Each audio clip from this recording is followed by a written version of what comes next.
I would like to say a very good day to you guys from wherever you're listening to us from. This is Heritage Television and it is Odua Union updates and development on Heritage Television tonight. Tonight program is going to take a new different dimension because there's so many things that needs to be done and there's so many things that need to be talked about. There's so many things we need to work on. And tonight I'm going to try and copy the Nigerian Television Authority that shows a wrong date on their broadcast. But I won't leave it for the whole program, so I'm gonna go there and change it now. Excuse me 1 second.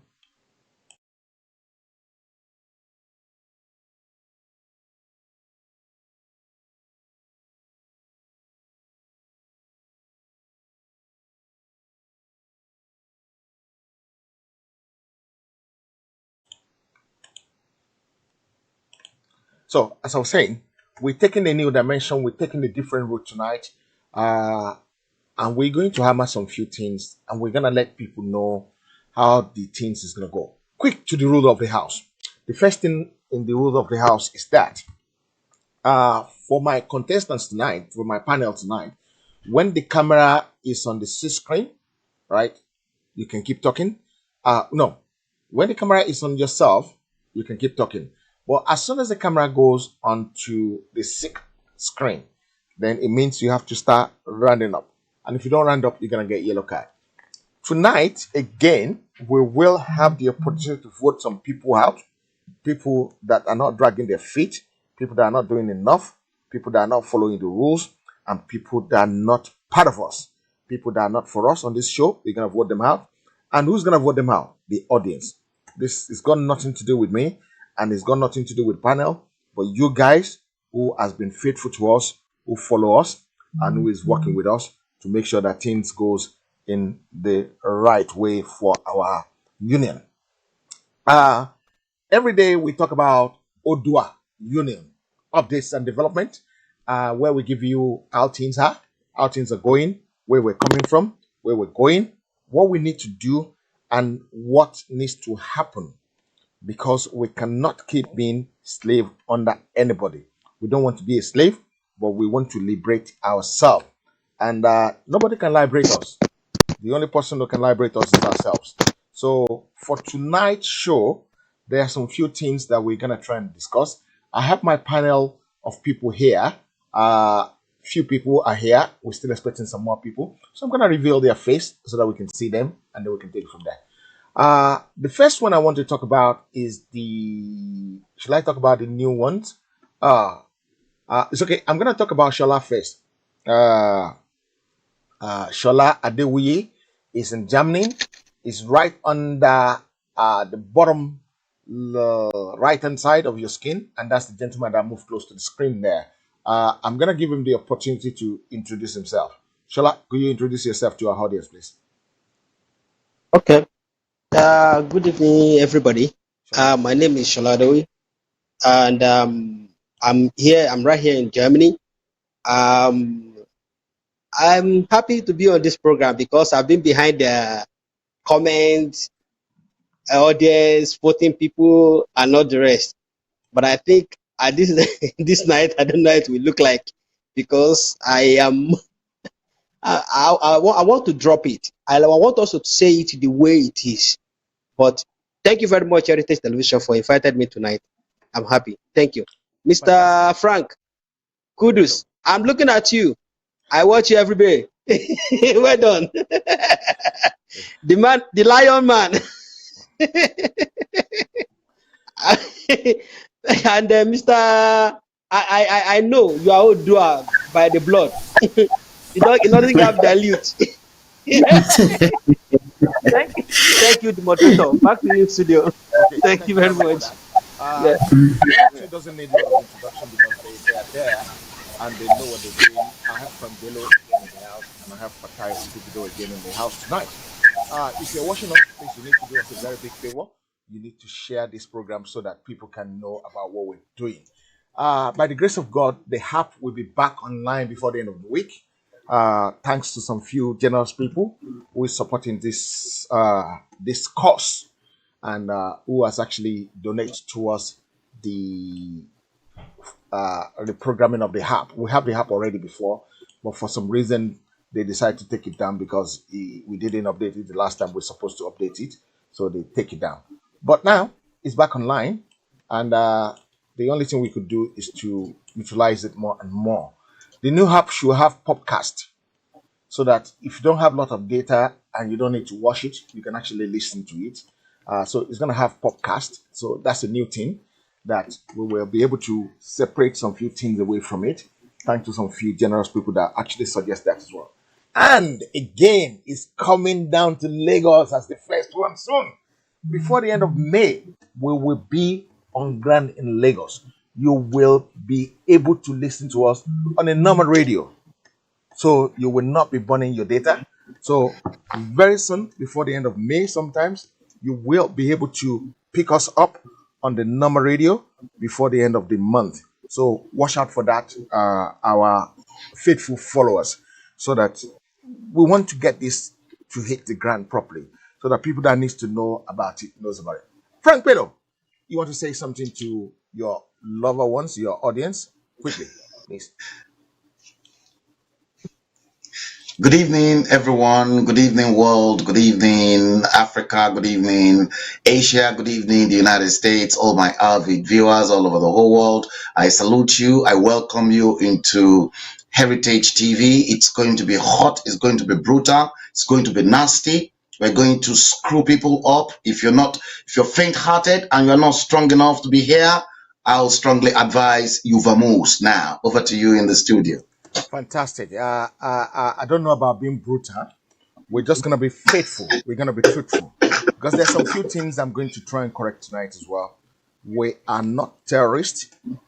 We're civilized people. And we want to do it in a civilized way. So, again, we will try and do things in a civilized way. We'll follow protocol. But we will drive our message home. We will not be a fool not to drive our messages home. So we will be driving our message home, and we might not point fingers.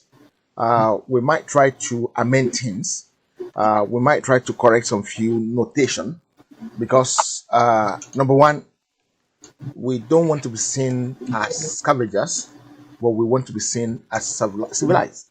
Yoruba people are very civilized. We've been civilized well before even the white people came to our land. We have our customary court. We have the town court. We have so many things in place. We've been running our empire a long way before the white people come and colonize us, and we were doing it right, and we're still going to be doing it right. We're still going to follow what we're supposed to do and still do things the right way. Once again, thank you very much for joining us today. I'm gonna give it to Frank Biller first to open the floor, and then we. No. I haven't. Fatai Okribudo, I haven't. Mr. Oguribido, you've not introduced Mr. Oguribido. Introduce Mr. Okribudo. So I'm gonna go to Mr. Okribudo first, so that I don't do it wrongly. Mr. Okribudo, over to you. Yeah, thank you very much, everybody. Good evening to you all across the world. Good morning, good afternoon, wherever you are across the world. Once again, we are at it. The vision for Odua Republic is very close. It is even here. And there is no pretense about it. We are people who should actually hold the bull by the horn. No more pretense, no more deceptions. We have had more than enough. And the time is now for us to stand up and say, yes, we need our destiny to be snatched back from those who have enslaved us for such a very long time. As the boss has said earlier on, I mean the moderator, we are not here to bully anybody. We are not here to actually embarrass anybody or to harass anybody. As the entire world knows, Yoruba nation, Yoruba people are very civilized people. We love decorum. We are loving. We want things to be the way it should be. We are very resilient. We are very honest. We are hospitable. We are generous in every aspect of life. Yoruba is an icon in the world, and we are a model that most of the worlds even indirectly copy. So for us now, having our roots be so devastated, be so completely depleted, being almost exterminated. I don't think we can take this any longer. Any Yoruba blooded person who is right thinking at this spot in hour must crave for Yoruba nation. Enough of the enslavement. Tonight, let us be civil. No harassment, verbal or horror or whether physical. All we want to do is put our messages across, tell the entire world that enough is enough. We need our nation. We want to develop. We want the entire world to see us as a people who have been developing the entire world to the most prestigious peak. We want a Dubai out of Yoruba land. We want a California, a Washington out of Yoruba land. Enough of people who have suppressed our destiny, who have depleted our resources, and who have tried as much as possible to frustrate us into self-extermination. Enough of this divide and conquer, enough of this divide and rule. Our message tonight is please let Yoruba nation be alive. Thank you very much. Okay, thank you very much for that, Fatai Okribido. I want to say something. This struggle is not only about Yoruba nation. We're fighting for Biafra as well. I am fighting for Biafra as well to make sure that everybody is free. Because the earlier we can get out, the better the better it's gonna be for everybody. So we're gonna make noise. They're making noise, and the Igbos and the Yorubas, the Igbos, the Biafrans, were not at war with each other. So if anybody have the notation that we're at war with each other, they having a laugh, and they're having it very, very wrong, because we are not at war with each other, and we love one another, and we will support one another until we are both free. And the good thing is that nobody can stop it, because, as Fatai said, we've taken the bull by the horn, and there's like that song that says, "There's no stopping now." There's no stopping now. We're moving ahead, and the steam is full. The steam is at a full speed, and nobody can stop us. I've only got 72 people online. I want to try and drive it up to 100 before we actually kick it off properly. So please invite your friends, invite your neighbor, invite your family to join this one so that we can get there quickly and we can proceed and keep marching in the right direction. I would like to say a very big thank you all to all the people who are supporting this cause, all the people who are watching this one. Thank you guys. You drive it up to 80 something now. Let's drive it up to 100. And then we will continue. A handful of them are watching the other stream. Okay, that's a good thing, because it's the same stream, liberation stream. We Yeah, need to liberate the Biafrans. yeah. We need to liberate I'm the sure Odua. they're coming back after that stream. After Yeah. that stream, yeah.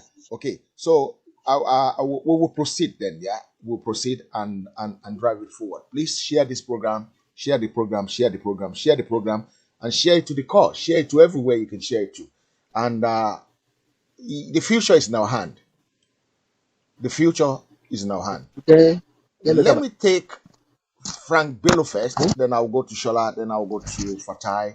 And where I have the Odua map, I'm going to get that one replaced in a bit. But in the meantime, let's go to Papa Frank Bello. Go ahead, sir. Yes, I think one of the things that's really making wave across Nigeria at the moment is the illegal mining. I think it is in Zamfara and in Osun State by Chinese people.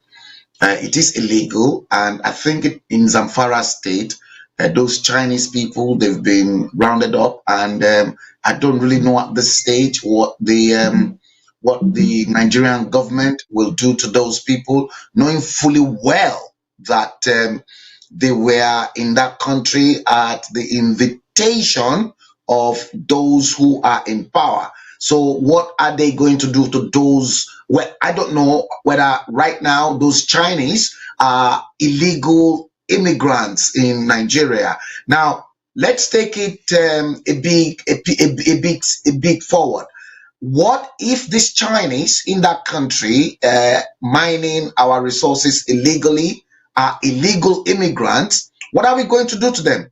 What about the relationship between China and the black people and the way black people are being maltreated? I think over yesterday there was a clip that got into my possession. Maybe I'll send that through to you in the studio if you can play that. an Igbo man married to an Indonesian woman and living in China. Now, the Chinese government deported the Igbo man back to Nigeria, and now the Indonesian wife with, I think, 2 or 3 children are sleeping rough on the streets in China. That, to me, it is absolute injustice, and I want justice, and I want those Chinese people to be deported immediately, and I want every Chinese people on the soil of Nigeria to be taken out. Otherwise, I think China is in trouble with Nigeria and perhaps Africans. So I'll leave that, and then there is another one that says that Kogi doctors in COVID-19 reject salary cut, that they don't really want cuts in their salary because they are the health workers at the forefront of COVID-19. This is interesting.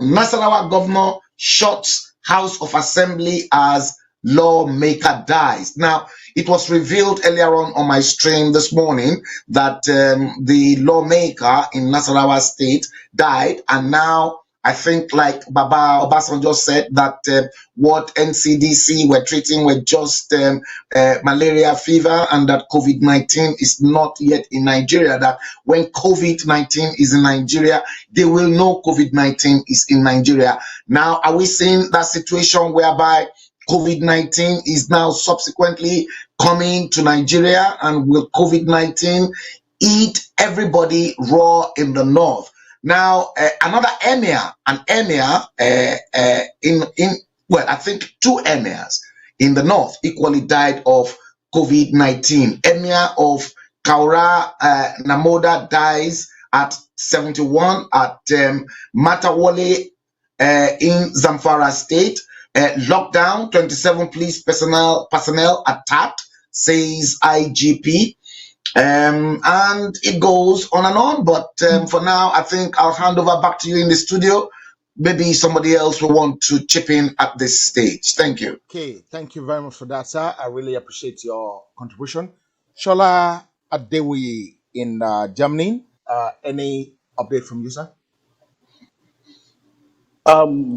Actually, the way they are talking about this COVID-19 is really giving me concern. Looking at the burial of the Emir of Rano in Kano State yesterday, it was disheartening. The crowd that entered to that place for that burial, it was very disheartening. I don't know how Nigeria is going to handle it. I don't know how it's going to be, but the way they handled that burial yesterday is not good at all. The crowd was too much. The crowd was too much. That one by the side. And I have a concern about the way Nigeria give the figure about this COVID-19. Like Mr. Frank said, Baba Obasanjo said they are treating malaria, and they thought that they are treating COVID-19. Malaria has the same symptoms as COVID-19. When we are in Nigeria, it's not today that we have malaria and we have a sore throat and we have a throat scratching us and we have a very high fever and we have all these symptoms they listed. If you quarrel with your wife, definitely you are going to have a very severe headache. Let's just say that one for just a joke. But the way they are handling it in Nigeria, it doesn't work that. How will a Kano state governor call off the shutdown because of the burial of an emir, and he allowed that magnitude of crowd to go into that place and go to touch each other? No one is using mask, no one is using glove, no one is using anything. Everybody were just there for the burial. I even touching the corpse. They were touching the corpse. They were carrying it up and down. They were rushing it. They went there to go and touch it. I don't think Nigeria is going to handle that situation, because in the first place they have been careless how that COVID-19 crossed to Kano. One, when they shut Lagos down, they're supposed to shut Kano down. The entrance of Nigeria to market is between Lagos and the Kano. They didn't shut Kano down, but they shut Lagos down. Those guys in Lagos, they now move themselves into Kano without anybody give any supervision on their movement. That was very, very disheartening and challenging. So I don't know how good they are going to handle the Kano issue, definitely. But majorly in Nigeria, they have gave us some figures that those ones are the ones that were positive and this one are the ones that were negative. I had a friend that just have a sore throat, and the guy was like, I have a sore throat. What is wrong with me? I think I want to have a malaria. Then he went into his kitchen, took the lime and the hot water, drink it, and then buy malaria medicine. He didn't tell anybody. He just treat himself and it's well. So I don't know the test they are talking about. All this why in Nigeria for more than 1 month they have shut those people down. They didn't even, the test does not go anywhere. According to my brother, when I give a call to my brother and I ask my brother what is going on, he said nobody has come to test us. They just lock us up in the house. And that is what has been going on. Nigeria government like giving order. We are on in fact, Nigeria is under dictatorship. We are talking about people will be talking about North Korea, North Korea, North Korea. Nigeria is worse than North Korea, to be honest. Because you have a government that will never give you anything, that will never support you, that will never do anything for you. That government will still shut you down. They won't allow you to go and make the small coins that you were making. The same government will shut your business down, and after the whole thing, that government cannot even raise your business for you. They will expect you to raise your business by yourself. Wait, I find it so annoying. So if you look at it very well, like you said, a lot of them. I saw the news too of a Nigerian guy in China that went to buy something in supermarket, and a Chinese man called him is he a scum or a monkey? He went straight into the Chinese man and jacked his clothes and started beating the Chinese man. And like 5 Chinese men came out and they started beating him up. It's like nobody is there to even save them. Nobody even there to even ask them that why are you doing this? And Chinese government is seeing everything, and they are not doing anything. If I know I stay long in Nigeria, and I can tell you that if the Nigerians get angry to handle Chinese people, Chinese will begin to carry dead body on the street.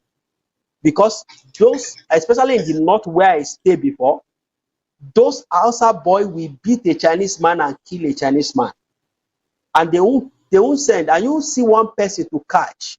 That is the problem. Only innocent people come and suffer for it. Only thing I just want Nigerian government to think very well and just find something to do with this COVID-19 issue. Because if you are saying COVID-19 is in Nigeria, and you have not even tested up to 2,000 people out of about 200 and something billion people in a country. I don't know exactly what Nigeria government is doing, to be honest. I don't know. The Minister of Health, I learned that he's not what will I call it? He's not a medical practitioner, and the man is just trying his best, and the thing are not just working in that country. It's just dumb. The country is just a dumb country. The thing are just not working. So that one is the barrier yesterday, the barrier that's going to happen again, and the barrier that will happen again for those people that were announced dead. You will see how many crowd will go to that barrier. And Nigeria government has nothing to say. They have nothing to do. They cannot even control the people, because you can only control the animal you feed. You can only control animal that you spend on. You can, if I have a dog in my house, and my dog, like my dog, if I say sit down there, it will sit down there because I am the one that feeding that dog. But when you don't feed the dog, when you don't take care of the dog, when you don't do anything good for the dog, and you have that dog to sit down, that dog will never listen to you. I don't know what you will put in your head that will make the dog to hear what you're saying. So, Mr. Frank, I don't know what the let me use your line. You said that's 19 that's number 9 that doesn't have anything to do. So I don't know what Location number 9 9. is going to do. I don't know what number 9 is going I to do. that means you've been following ruthlessly. Yes.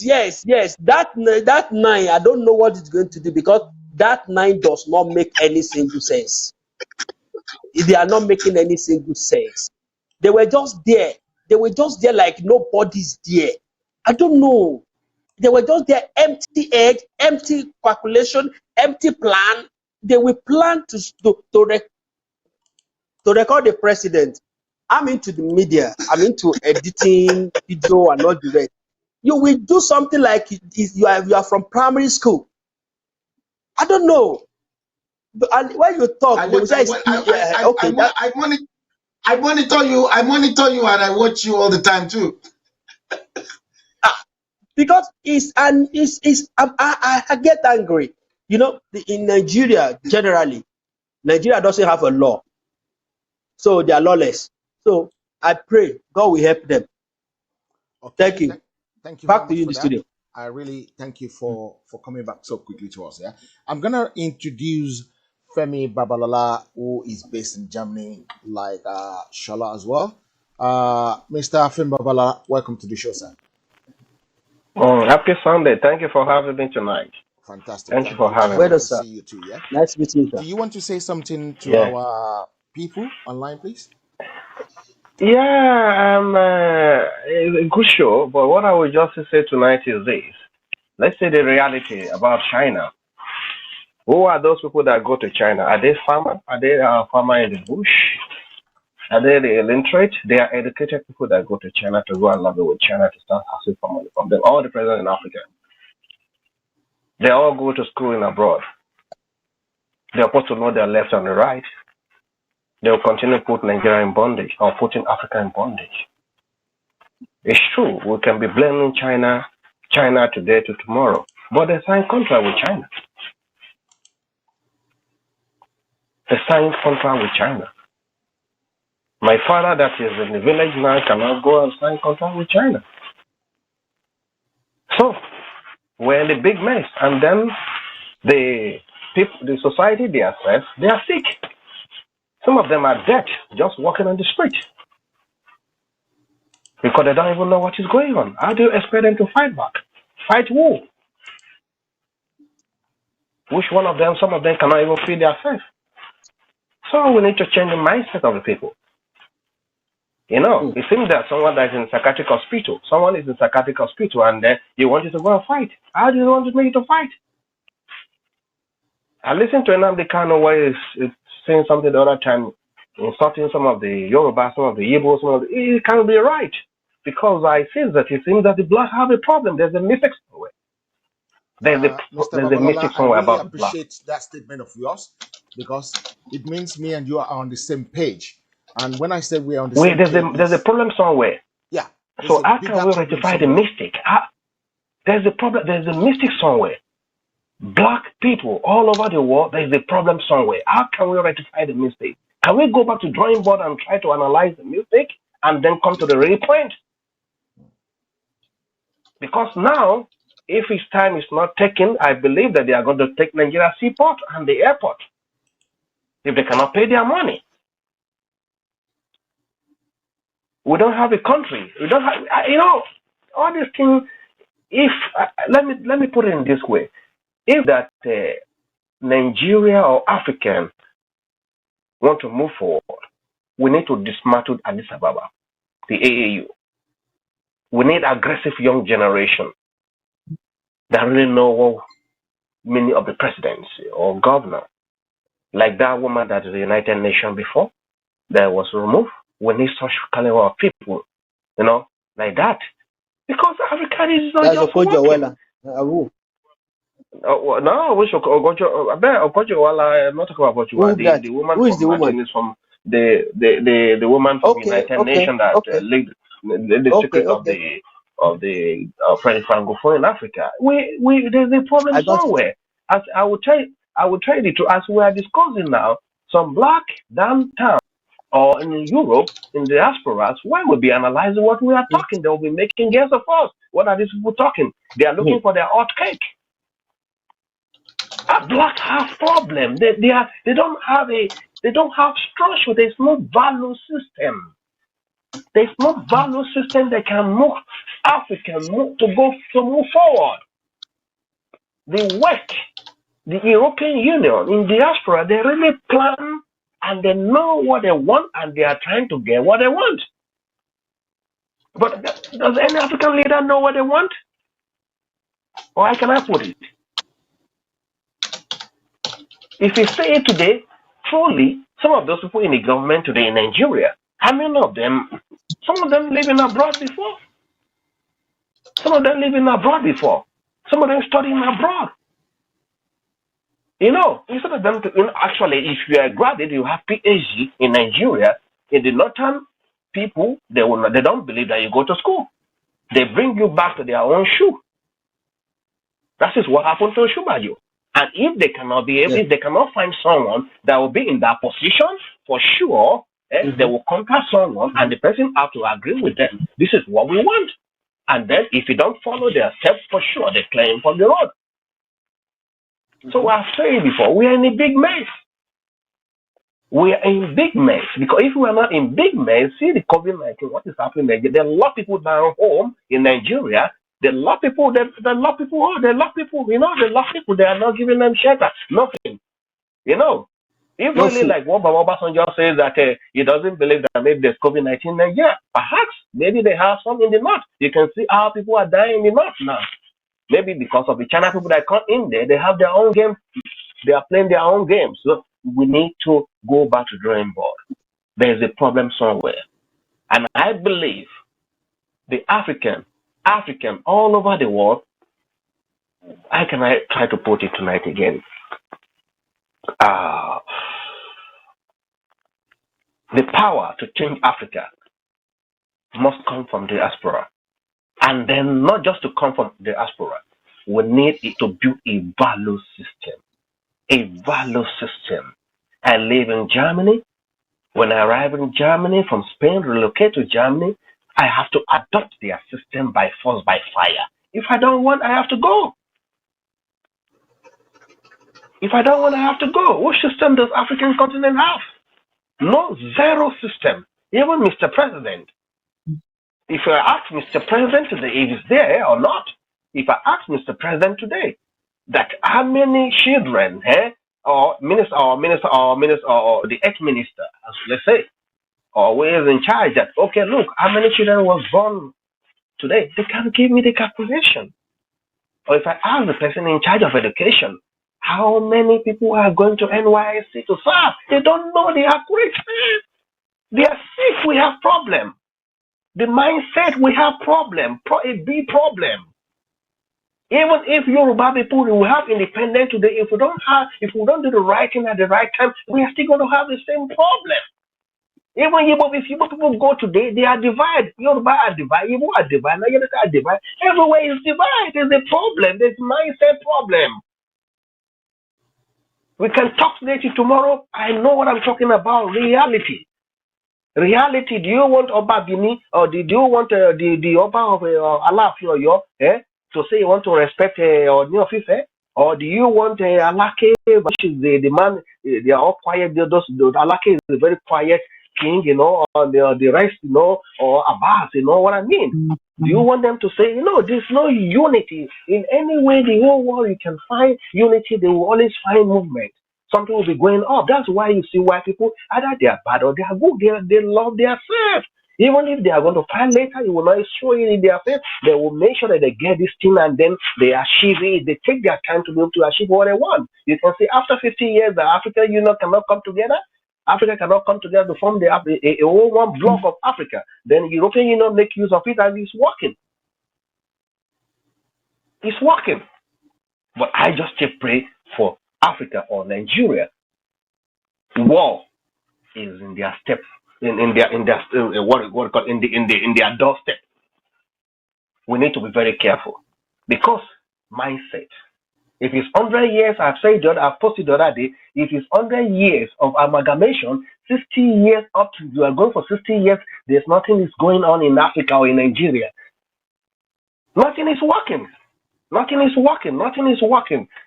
School start, you graduate from school, you have no job. What type of government is that? Education, you can have the best education, but education without job is useless. It's useless. Education without job is useless. Majority of them, they have no work. They are just there. May God bless Africa. May God bless the continent of Africa, but not only God, because even some of the prophets, some of the pastors in Africa, some of the imam, they have even for everything. They have for everything. In Germany, if I go to church here, I pay my tithe for sure. My brother from Germany here, you can listen to me now. If I go to church, I pay my tithe. I have to declare it. If I declare it and the pastor declared seems other to thing, the forget pastor the will go to jail. rules. So you're gonna get a yellow card for that now, Mr. Babalola, yeah? Uh, I'm sorry for that. because you I'm forget sorry, the yeah. rule completely, yeah? So thank you very much I'm for that. sorry. I'm gonna go to Frank Bello. No, you not you, Frank Bello, behave yourself, yeah? Again, we have FFF on the screen today, so I'm gonna go to Wow. Fatai Okubido because I want him to pour his mouth out as well. Fatai, go ahead, please. Yeah. Yeah, thank you very much, Mr. Moderator. Let me just respond to what Fambelo said earlier on regarding the issue of how the Chinese are exploiting Nigeria one way or the other. You see, there is no fire without smoke. There is no smoke without fire. Mhm. And for this reason, Nigeria is a non-existing nation. Please let us be let us get that for sure. There is a discussion coming from somewhere and it's distracting. I can't really make my point properly because the noise is too much. Is somebody having his speaker on? I don't think so. So okay, now I think it's gone down now. The point is Nigeria is not a nation. The foundation of that country was made not because they wanted the independence to build a virile, a productive, or advancing nation. It was actually put together as a source of honeypot, so everybody can come there and lick it up and go away. And that is what we have experienced in the past 60 years. If today the Chinese are coming in and they go to all the nooks and the corners of Nigeria, exhuming gold and taking so many local government area for granted, it is not the fault of the Chinese. It is because our government has given them the green light to come and do so. And the reason for that is because there is no organization in Nigeria. All we are expressing every day is looting. And the looting is taking place with impunity. So, and most of the resources that have been looted, where are these resources coming from? More than 70% of the resources are coming from southern part of Nigeria. Now, let us look at how Nigeria is today. 60 years of independence. What have we got? What can we show for it? Now, as a leading oil producing country in the entire world, can we see that? Can we see any sign that Nigeria is a rich country? Where is the wealth? Where is it that the wealth is going to? What we're having in Nigeria now is a sort of conspiracy against the people. And there is a sort of mass condemnation into death in Nigeria. Because in the face of everybody in Nigeria, there is frustration, there is dejection, there is despair, you can see, people are just desperate because there are no means of food for them. No money, no hope, no expectations. People just wake up every day without even knowing where the next, where the next meal is going to come from. We cannot continue like this. We have we have heart, we have blood in our body, we have water in our body, we must have human feelings. If today you rise up and you say you don't want another nation to rise up, then you are not real. It is either you are benefiting from the false system, it is either you are benefiting from the fraudulent system.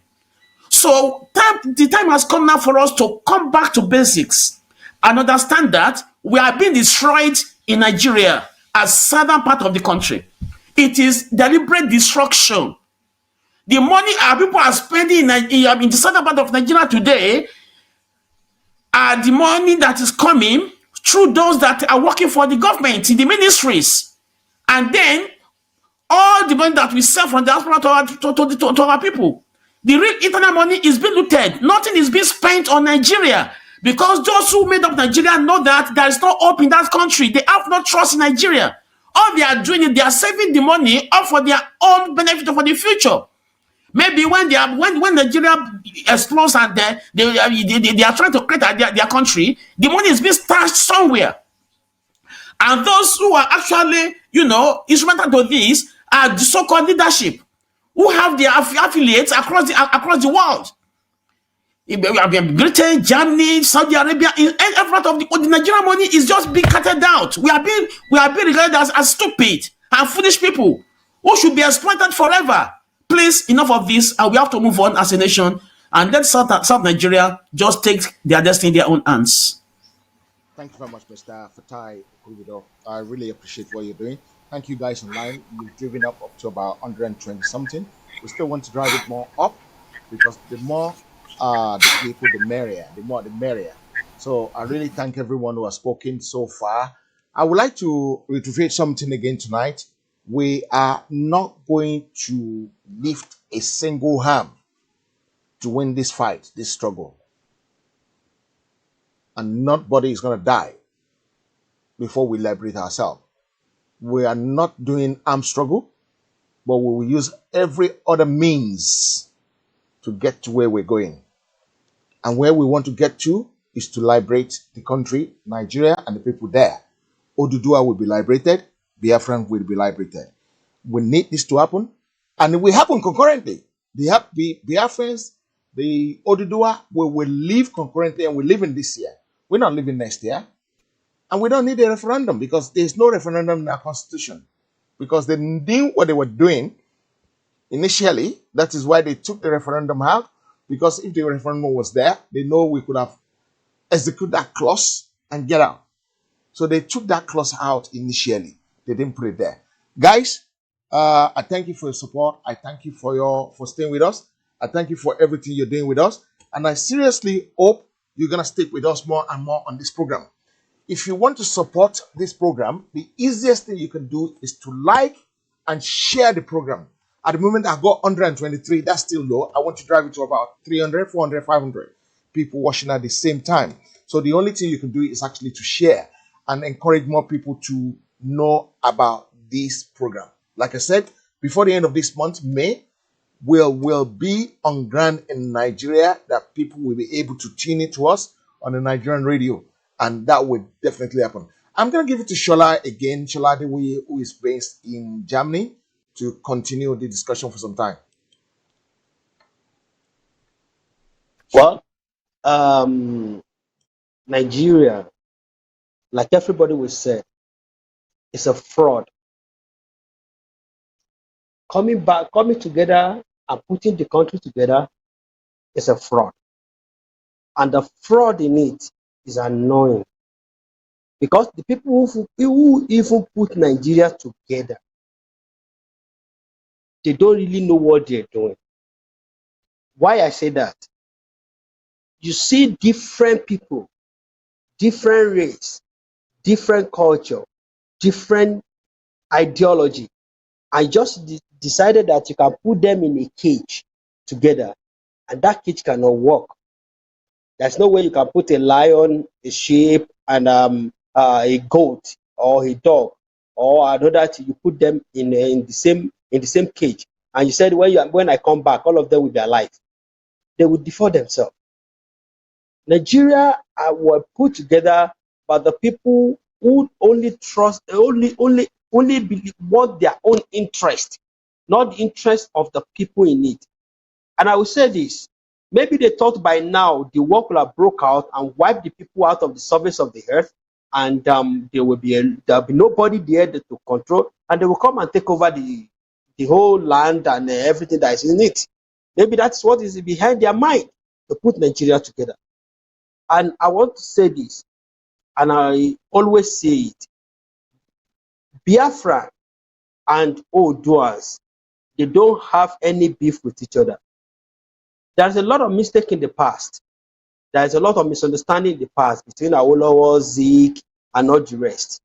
That one the past does not decide what our future will look like. And we don't beef each other in any level, because everybody know his own stand and he know his own boundary. Everybody know what is capable of doing. So I don't know, when I see a lot of people abusing each other and not the rest, I was like, these people are ignorant. They don't really know what they're doing. I will say something about Odua. Odua Republic is a dream long time ago. And that dream, I think, and I know it will be actualized in my own lifetime. Odua Republic, the children of Odua, that Okabi gave birth to 7 children with a female child and formed Odua Republic. Those children, their nation will be actualized in my lifetime. The effort, okay, let me use this example. Before, we know the North to be Hausa Fulanis. Hausa Fulani in the North, there's something they call Banza Bokoi, which means 7, don't let me call it in English, Banza Bokoi. And those Banza Bokoi are the generations of Hausas. Now, the Fulanis are different from the Hausas Banza Bokoi. But as I'm talking to you now, the Fulanis are suppressed the Hausa and become the head, and outside generation almost fizzle out. Because in the North, I was in the North before. In the North, the Fulanis that has ruled Nigeria, I doubt there was no Hausas that has ever ruled Nigeria. If you know how the culture looked like, I knew it. I was there. I did a lot of documentary with them in Kano, in Katsina, in Sokoto, in Jigawa, in Meduguri, Yola, Bauchi, and all the rest. And the Hausa you are talking with, people telling them about language, for you to know that the conquest of Fulanis, they have already suppressed Hausa completely.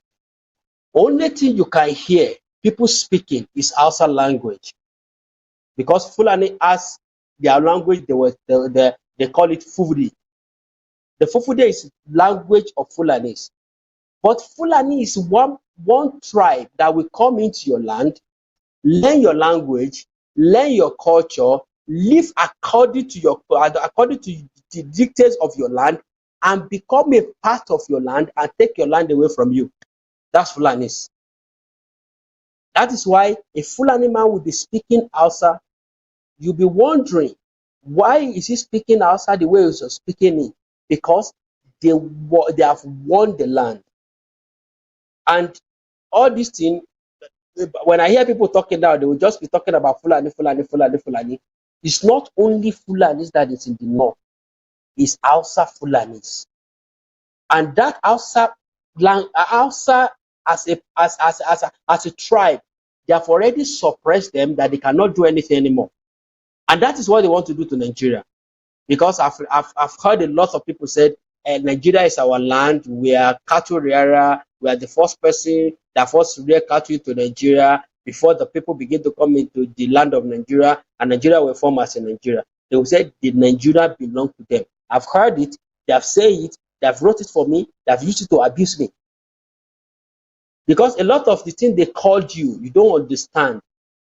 When they call you Berebe, which means you don't have a sense. When they call you that, in fact, okay, let me digress a little to Yoruba or Odua issue. When I hear that people are talking about Yoruba, Did you even know where the word Yoruba emanates from? The Odua children is called Oduduans, and they were speaking what they call the language Anagos. We don't speak Yoruba, our language is called Anago. And that Anago language is what they talk to Yoruba language. We are not speaking Yoruba language. My language I'm speaking is Anago. I could remember FFK. Femi Fani-Kayode was saying something like that one day, and then somebody was started to abusing him. I said, look at this guy that doesn't even follow the history. The Yoruba came all the way from Fulani's voice. They call it Yoruba. And what is the meaning of Yoruba? Unstable, uncoordinated. That is the meaning of Yoruba. Go and ask. I find it out myself, and I was so annoyed. So that when people call me Yoruba, I tell them I'm not a Yoruba, I'm an Oduduans. Because we don't really follow name. A man come to this program about, about 4 or 5 weeks ago. He was talking about names, and nobody take cognizance to what that man was saying. The man was saying exactly how it looked like. Your name will depict who you are. Your name will depict how people look at you. Your name will depict who are you. Who are the children of Oduas? Who are the children of Odua? Odua have only one child, Okanbi gave birth to 7 with a girl. That is Olowo of Uwaskogbade. But we don't follow all those history. We just believe that, okay, let's follow it the way it should be. Let's bring Odua out. Let's carve it. Let's be our father's name. Thank you. Back to you, the studio. Supposed to have a voting, but I'm not going to have a voting. I'm going to withdraw Shola Adewuye from Germany. I will be giving it back to Shola again to have his last word on the program. So I will be withdrawing him from the show, and then I will continue. I know he doesn't want to go yet, but I'm going to have to. Okay, I'll keep it till 11 o'clock. I'll keep it till 11 o'clock, yeah? And then I'll take you up from there. Let's give it to Frank, because Frank wants to say something urgently. Frank? I think first of all, I never realized that we've got FFF in the house. Femi Babalola, Fatai Oguribido, and Frank Bello. And maybe a lot of people don't know that in those days, in the 60s and the early 70s, there used to be a company on Obanikoro in Lagos called FFF. And in fact, there was a bus stop attached to it. Now, I think the next issue that I really want to raise here is the fact that the World Health Organization, they have refused to acknowledge the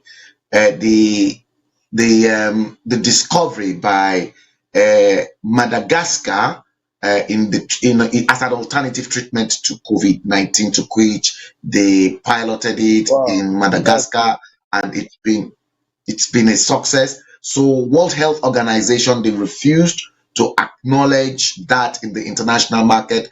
Well, I assume at this stage that they refused that because that was coming from another black nation with alternative remedy. Yes. And perhaps will that jeopardize the gains or the financial interest of big pharmaceutical companies? And we've got a situation whereby World Health Organization wants to start their trial of all their vaccines and their kits and gadgets in Nigeria. But I think somebody actually posted that if they want to start that, then World Health Organization should start with the Nigerian leaders and not the ordinary Nigerians, that they should start. Pfizer should start that vaccination with our leaders. And if it works well with all the political leaders in Nigeria, then they can then start with the rest of the nation. Frank, so I got the video I think I got the video. I beg your pardon? I got the video. If you want to, I can play the video for you. Yes, please do. Video. Yes, please do. Let's go for the video. Yes, please do. Yes. This is the first time that a drug that showed promise in the laboratory actually crossed the bridge and demonstrated efficacy in the patient population for whom it's been tested.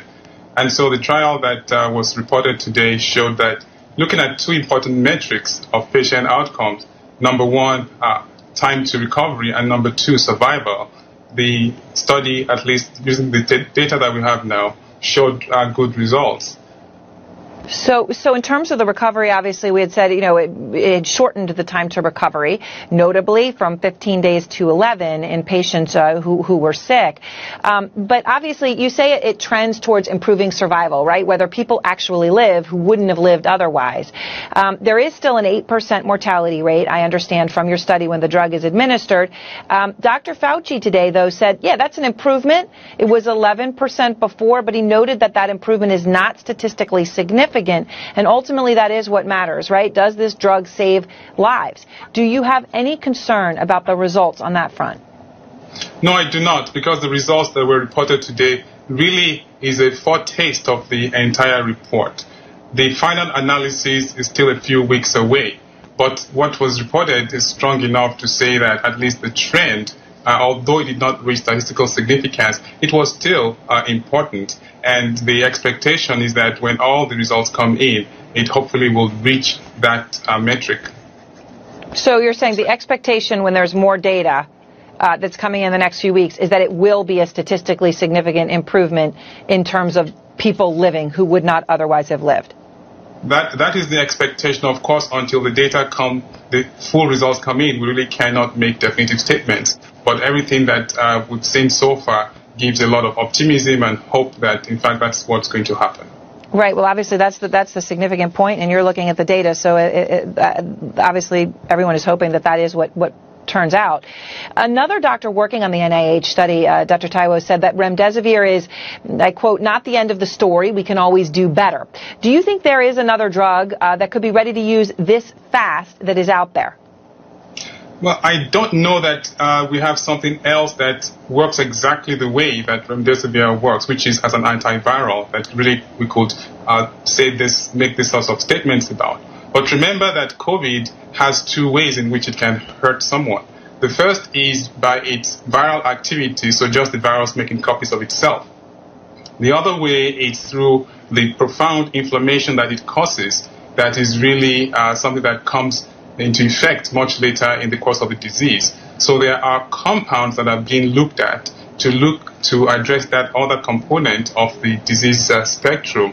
So the antivirals like remdesivir are one component. The other component are drugs to really mitigate the inflammation that the virus provokes. And I think at the end of the day, it's quite likely that combination of these kinds of different buckets of intervention is what we would really need to make a difference.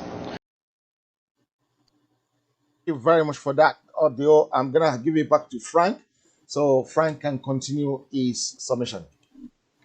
Yes. Now, where I want to take this particular video clip carefully presented to the world by the CNN in the United States is this. Yeah. I beg your pardon? Okay. So now we can now see very clearly evidence that the people from the southern part of Nigeria, especially the Yoruba tribe, the Yoruba race, that are known for their academic excellence, and then our Biafran brothers, clearly defined as the Jews and the business people in the southeast.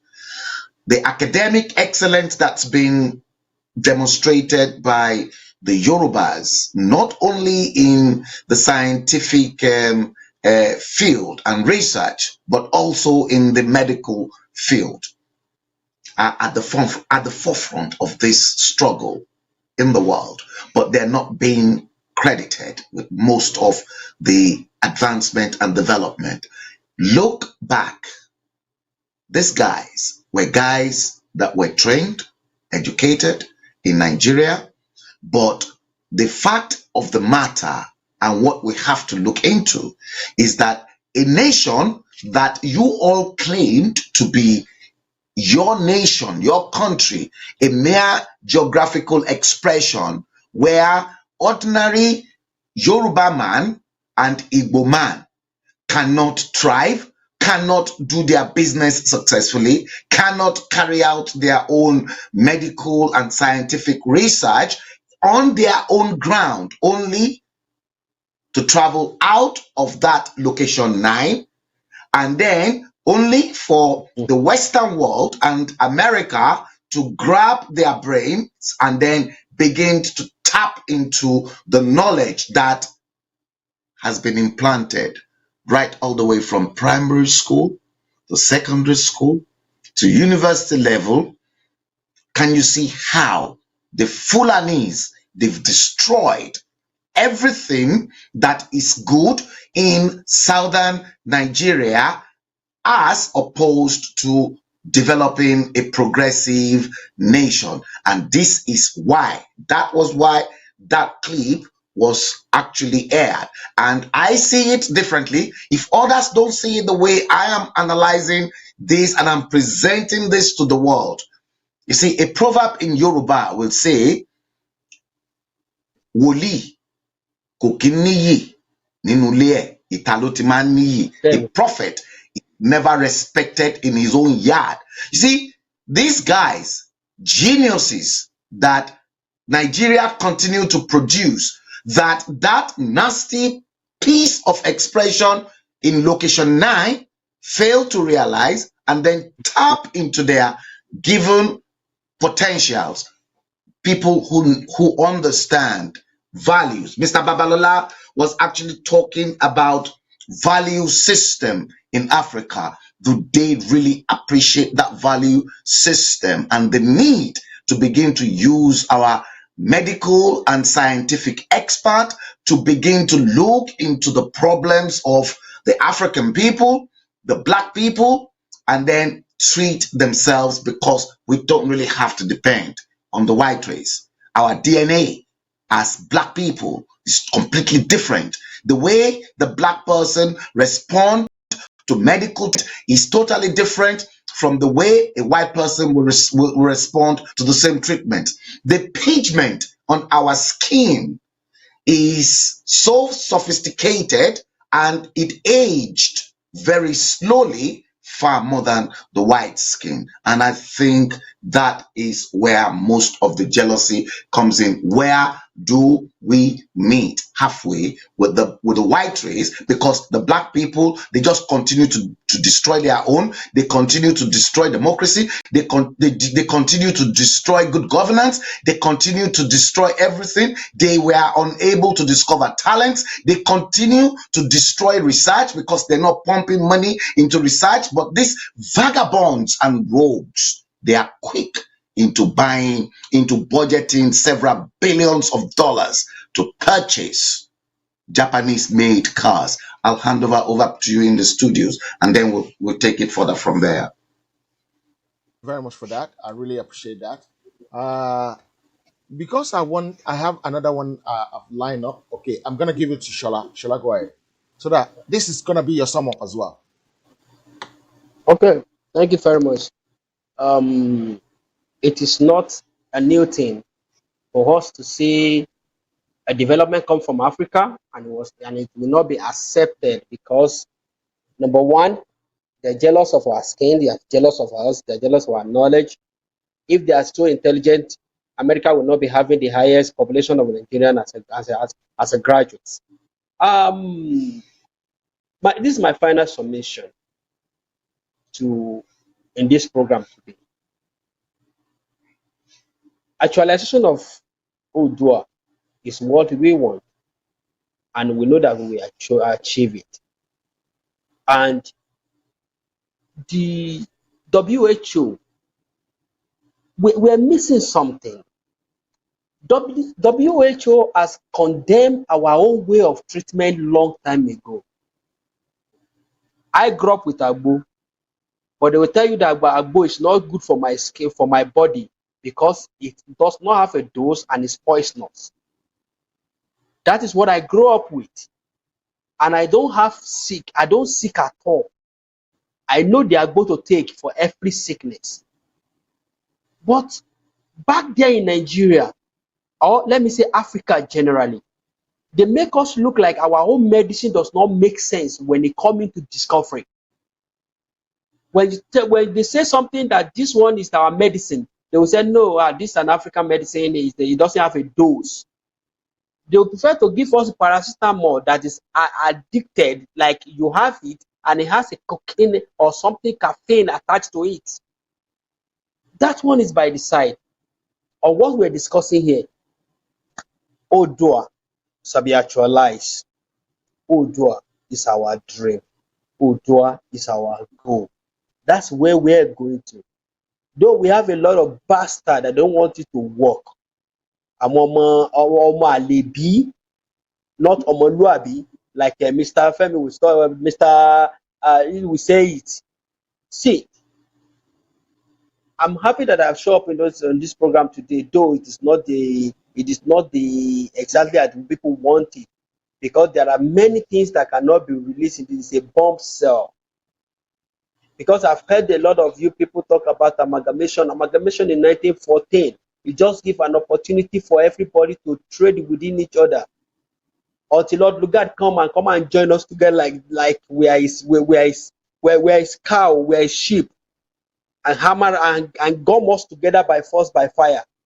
But that one is not a problem. I just want to say everyone on this program should understand that Igbo and the Oduans, we don't have any grudges against each other. If they understand what is going on, they will get it right. Fulani has conquered the Hausas. They are ready to conquer the southwest. That is Oduans. They are ready to conquer the east. That is Igbos. Please, let us come together in one form, in one hand, in one uniformity. Put us together to push ourselves in the place where we belong. If there's no referendum in our constitution, can't we form one? Can't we sample people's opinion, like in the last 2 weeks program, that they said they will put out a form? Can't we do something like that? Can't we call people from in diaspora, from Nigeria there? Can't we call our head together and do something different? Can't we shake our generation? Can't we make our generation to know that in my own time, this is what I achieved? Awolowo will take his testimony, or Akintola will say his own, Ahmadu Bello will do it. In our own generation, can't we do something different? Something that has never happened before. Something that the world have never heard, think of, or come into their mind. Can't we do it in our generation? Can we do our whole referendum and get our people out of the slavery? We can do it. Very simple. Like Fela Anikulapo, we said, I don't want to die, I don't want I get mama for us, I get papa for us. That is Fela's song that used to tell us that we fear a lot. Can't we do something extraordinary and just set our people free at this time? I know Igbos were doing very well, but don't let it be noise, don't let it be talking. Let it be action. What we can do, not by gun, not by knife, not by killing, not by shedding blood. Like Gulob Ebele Jonathan, we said, no man blood. My ambition does not want any man blood. If we have this ambition and we can achieve it and we can make it happen, and we have another way we can go about, like this man that was here with us in Germany was saying, there's no referendum, but we can use diplomacy. We can use another way we can achieve it. I think we can do that without shedding blood of our brother, sister, mother, and our children. Without putting our children in harm's way. I know we can achieve this, and it's achievable. If we can come together from diaspora. I was so angry when this man was running for the president in 2015, and the diaspora was supporting him. I was so angry because I knew what he did in 1983, because I was in secondary school. In 1983, he canceled free education. He made education to become so difficult for everybody. 20 naira was school fees then. They make it to become 40 naira. A lot of people drop out of school. They cancel free ed. They cancel a lot of things. In 1983 was like, that is when I discovered that Nigeria has fallen. There's nothing like Nigeria. Because why they cancel free education in the West is because they discovered that Yorubas are making use of it too much. What do they have in the North? I was lecturing part-timely in ABU's area one time, some time ago. And I know what they have. I know what is cut off from ABU's area. Now today, 1 naira to 1 pound, 50 copper to $1. Today, dollar is 450 to it's $1 to 450 naira. If you don't know today. And the pounds is 520. 520. Nigerian money is waste, it's useless. So what are we waiting for? I don't know. If you have another way we can go it, please let's go. Thank you. Back to the studio. Not go yet, because what I want to do is I want people to actually be able to query you a little bit on your submission. So if you have any question for Shola, that's the number underneath. It's WhatsApp only, and this question is for Shola only before it leaves, and I will give that one until about 10 past 11. 10 past 11, and I'll take the privilege of the calls out, and then we'll continue the show. Any question for Shola? That's the opportunity for you now to call. The number is 777-895-7893. And every caller, I've only got about 45 seconds after the call. And they can equally, don't forget to tell them they can call on that landline as well. Okay. If they want to. So I can pick it up from here. So it's there. And I'll quickly. Yeah. 020-8180-0433. It is there. I want to try and edit this one so that I don't have to pin. Oh, it didn't allow me to do it. Okay, let me just copy this one. Okay, that's that one. Okay, let's put this one here.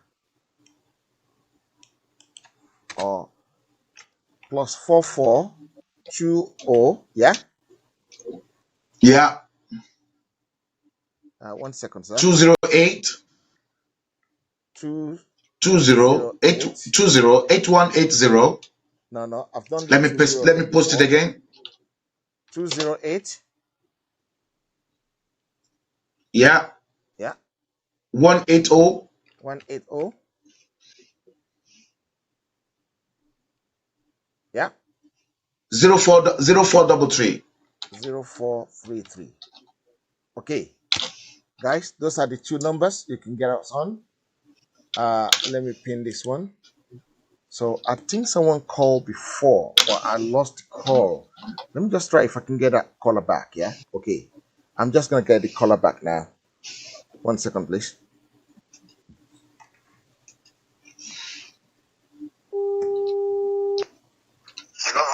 Okay, you try calling, Alia. Yeah. I wanted to call. I wanted to contribute, but he said it's only the question for Shola before it goes, because it's going to be going out now. Okay, thank you very much for that. I think you are a good listener and you are very disciplined as well. That's why you put it down. Thank you very much. Yeah. Any other person that has the call, any question for Shola in the next 10 minutes, we will take that call and then we will continue. Thank you very much for that. In the meantime, Femi Babalola, do you want to? It seems both of you have similar idea. You and Shola. I don't know how. There's a caller from here. We've got a caller studio from here. Okay, go ahead, sir. Go ahead. Quick call. Yes, hello, caller. Good evening. Yeah, what's your name and where are you calling from? Good evening, Mr. Frank. This is Odua from Italy. Okay, Odua, yes, carry on. One of our regulars, Toby from Eastleigh. Yeah, I have just this question for Shola. Yeah, he's hearing. And my question goes like this: like, yes, all the things now that we are talking the same thing, and I know this message is really spread in the diaspora here. Yeah. Now, what do we do? How do we communicate with the Odua back home? So the message will start spreading inside. We need the people on ground now. So what is his own idea? What has it thought of? How can we push the message across? That is my question for him. Thank you. Thank you. Yeah. I hope Shola picked up that. What do we do to communicate to Odua? So maybe you want to take that up straight away. Yeah. I would like to take it up. It's very simple. You know, they said, okay, when you are outside there, you don't really know exactly what is going on inside there. But there are some people that are ready to come into talk, into negotiation, something like a town square discussion and all the rest between Igbos, Biafrans, and Oduas. And that team is like sort of NGO where later I will discuss the team with the moderator. Maybe after I left him, I will give him a call, then I will discuss it with him. Those people can go from one place to the other. IPOP can be talked to come down to speak with Odua Congress, and they will come into the round table to say it the way it should look like. It's not about we're fighting you, you are fighting me, you tell our people to leave Lagos or you tell our people not to come to Onitsha. No. We will just come in the spirit of unity, in the spirit of brotherhood, in the spirit of oneness. We will come and be, even if it's just a village to village meeting. See, people like communication, people like being talking to, people like being tell them why they should do what. And that is why I think that the Fulani are using to us. Their villages are very, very small to each other and they are communicating very well, even without radio or TV. So if we can do that, we can have like a team on ground that can move from one place to the other, that can sensitize people about it, how we can live, how we can fight the fight in unity, the fight of the words, not of the weapon. Get that? The fight of the word, not of the weapon, before they declare you as a terrorist. So we have to just know how to get up people that can go around and just sensitize people. This village you're talking about, they are not big, they are not far from each other, and they are not too far. It's only there is no finance to do that. I've had it in mind to do something like that before, but it is not just easy. Especially with this Nigeria that they can never allow you to have in Nigeria that they will never allow their citizens to have a finance. They dictate everything. So, bros, I hear what you said. It is very simple. We need to talk. If we can talk, we can achieve. I don't know whether I've get to you. Thank you. Back to studio. Yeah, I think before Shola disappears, I think I'll just make it known that Oluwatobi happens to be one of the regulars on Heritage TV and on my live stream. And fortunately, I'll hold up. Fortunately, Toby happens to be, I think, the mom is, I think, one of the parents, Igbo. Whether the mom or the dad, I'll get my bearings right now. But I think it is the dad that is the Yoruba and the mom, the Igbo, or vice versa. But he's being caught up in this mess. Let's take this call. Maybe this call again is for Shola. Let's take it. Hello, caller. Yes, hello. My name is Ampuki Taiwo. I want to make reference to the last caller. Yeah. With regards to how we can actually organize ourselves. Okay. I think one way we could do it is, I mean, Frank, you could possibly even lead this, because I know, I hope you don't mind me saying that, I know that you're not really, you sort of denied the Nigerian heritage side. So you could probably lead it. We could actually do it like a street rally. Yeah, maybe I'll just quickly throw this question over to Shola, because I've got another one. How do we organize ourselves? Let me take the next one. Maybe the next one too is for Shola, so that he can attend to the two calls at the same time. Thank you very much, Puki Taiwo. Thank you. Okay. Yeah. Yeah. So as I was saying. Yeah. Let me get. Oh yeah. Hold on. Like yeah, that person is gone. Let Shola take this, because I think the other caller is gone. So that we keep to time. Thank you very much, Buki. Okay, I haven't really can I continue speaking? Yeah, go on. We could organize, like in the UK, we can organize like a street rally. Okay. Just to bring the awareness. So we could go around distributing designed leaflets. Okay. And, like set a date or like town hall meetings. Mm-hmm. So Okay. within the UK, so that we can bring that awareness. Okay. Another thing is there's a movement called the Odua Action Movement. Okay. That if you go on Facebook, if you type in the name Odua Action Movement, they've actually started something, and they've also set up a GoFundMe account. Okay. I'll hand this over back to Shola in the studio so that we are not screwed up with. Thanks very much, Buki. Yeah. Shola, did you pick that up? I pick it. I pick it, and she was asking how we can organize ourselves and get the information across the people down there in Nigeria, right? Yeah. Correct. It's very, this thing we're talking about is very simple. There are out of people without a mind, there are people of like-minded on ground in Nigeria who are fighting that cause before. They are still fighting it up to now. But only thing is that we are at risk of going to jail, going to prison, where those people don't care. Frank, so it's only for your side. I have one more call from you. Frank. Yes. It's just for side. Yeah, just take the call off from there. Shall I continue? Okay. And after this one, I'll pass this one over to you.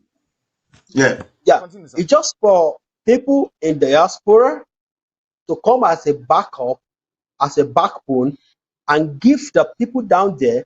I know some of them, I know a handful of them that if I talk to them, they will listen. They want to do it. They will find the way the negotiation will go on. They will move from every village to every village.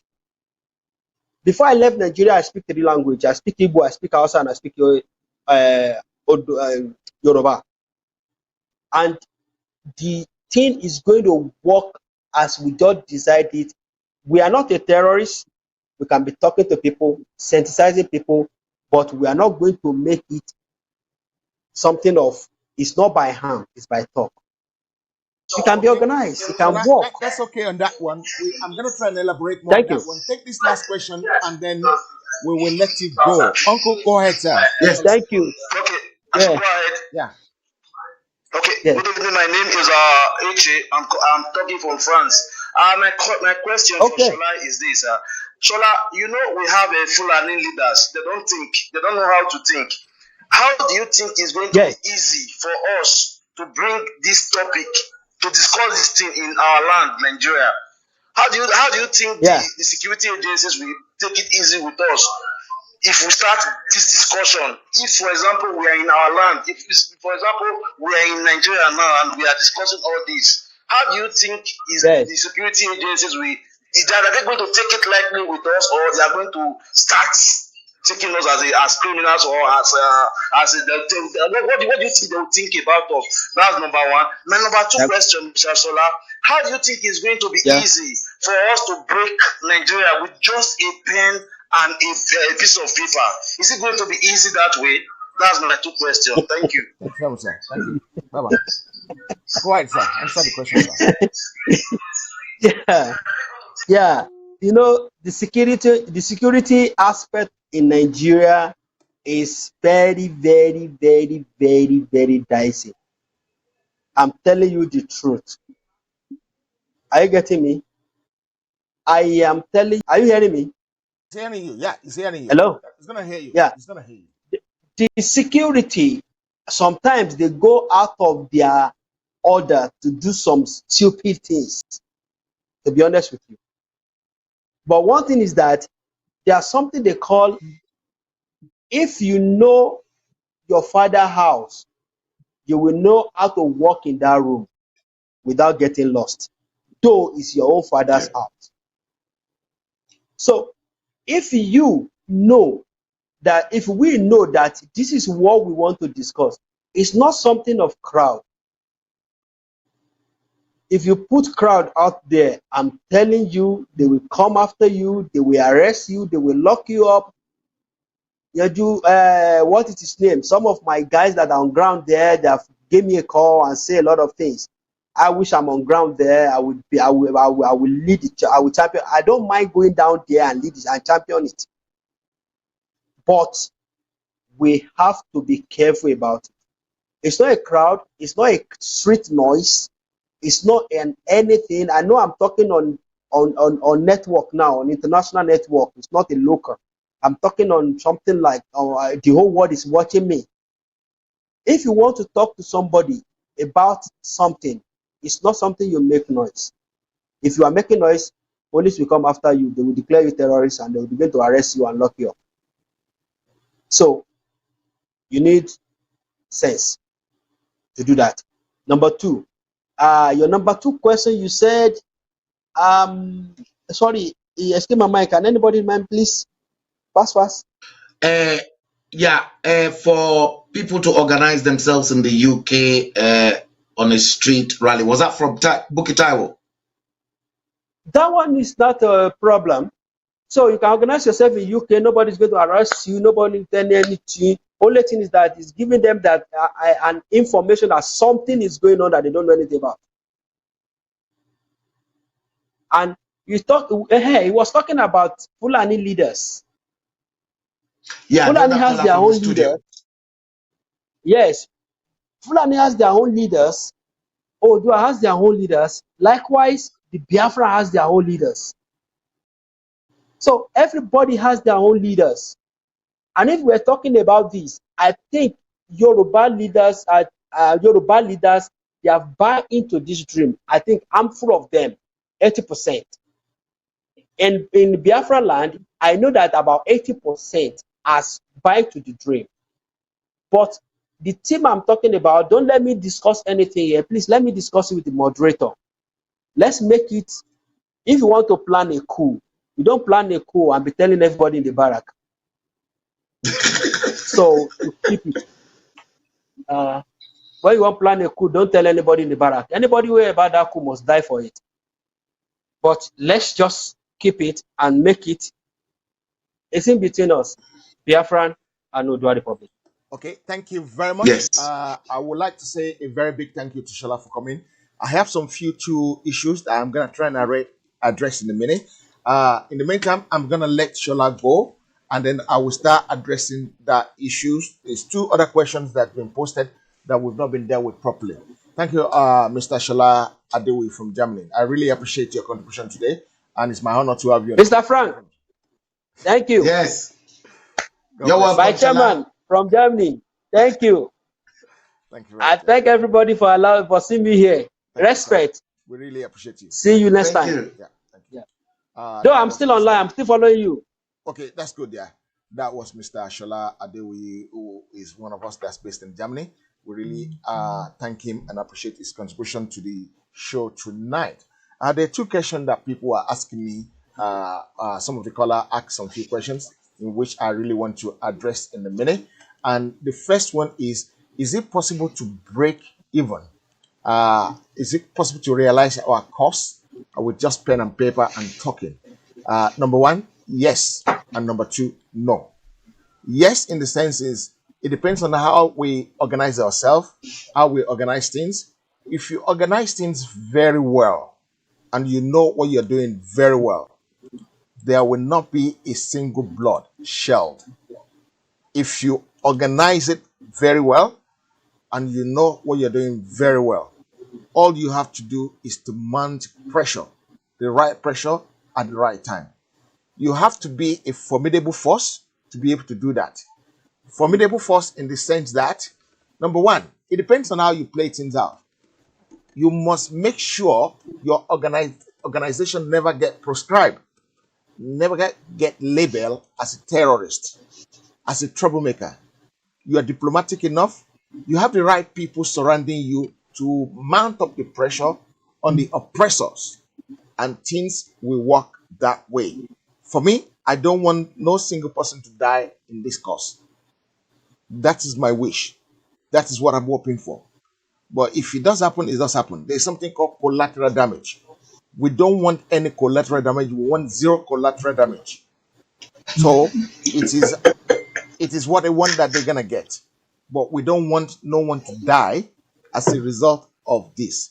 And Sister Buki was asking, is there a way we can organize town hall meetings and street meetings and protest? Yes, we will organize protest. We will organize town hall meeting. But the first thing we need to do is to put the awareness out to people. Everybody needs to know what we're doing. Everybody needs to be on board. Everybody needs to be following. Like now we're doing this one, right? There's so many people who doesn't realize it yet, but people are getting to know it. That's number 2. Number 3, somebody said, is it possible to reorganize these so that it doesn't clash with other important projects of the same type? Yes, we will try and do that so that it doesn't clash, because we want to hear the same message here and there, right? And again, not everybody will be, we want to listen to one or the other. But we can have choice. We can have multiple things going on. It depends on what we're talking about. As long as what we're talking about is synchronizing, we're talking about the same thing, we're fighting for the same thing, we're fighting for the same cause. Yes, that is number 3. Number 4, someone asked me, is there a way, what do we need to do to buttress what Shola said? Is there what do we do to make sure that people in Nigeria is more aware of this and follow it and be part of it? Yes, we're working tirelessly on that. And before the end of this month, by the grace of God, people in Nigeria will be able to have this same information on a Nigerian radio, which is going to be easier for us. We have the technology know-how, we have the knowledge, we have the brain. We're going to make it happen. They don't have to. We will make sure. We don't want to put no boot and foot on the ground in Nigeria. We don't want to put anybody in harm's way in Nigeria, because in Nigeria, if they catch you, they're gonna just mess about with your life. They don't respect anybody's life. So we don't want anyone to die for this cause, but we want everybody to live and realize our cause. We will make sure we guide everybody and protect everybody. There's a way to get the information. We will beam it to Nigeria. I'm working day, night, afternoon, evening, every time on it. That's why I didn't come on here yesterday, because I want to try and materialize it. I want it to materialize. So we will be here and we will beam it to Nigeria. And because we're not in Nigeria, they cannot stop us. They cannot stop us. They cannot arrest us. The good thing about it is that the zoo people in Nigeria, they're not like Russia. So the only thing they can try and do is to put one of us in a briefcase. And the world is so different now. They can't put anybody in a briefcase anymore. If they try and put anybody in a briefcase, they will go to jail themselves. And they're not as smart as Russia that will come and do chemical weapon and use chemical weapon in England. They don't even, the person who is even going to carry the chemical weapon will even kill himself with the chemical weapon in the first instance. That's how stupid, that's how foolish they are. So I want to thank everybody. As long as Tinubu is agitating for 2023, it's going to be hard to trigger the initiate the thing. Okay. Tinubu can be running after that. It doesn't matter. He can run after anything. It's not his call. It's the call of the masses. It's got nothing to do with him. Anybody can call. It's not one person's dream now. It's everybody's game. Of course, the second Boruta will emerge. No, I can't say that one because something is covering it. Of course, the second program will emerge to kill anyone who dare rally around for awareness to people. No, we're gonna do it. We're not gonna do it in Nigeria. We're gonna beam it. We're gonna beam it from here. So it won't be a matter of we want to put anybody in harm's way in Nigeria. We're not gonna do that, and that's not gonna happen. I really thank you all for this, Mr. Femi Babalola. I'm gonna try and bring you in. I hope I've answered most of the questions. If I haven't, please put it in the comment section.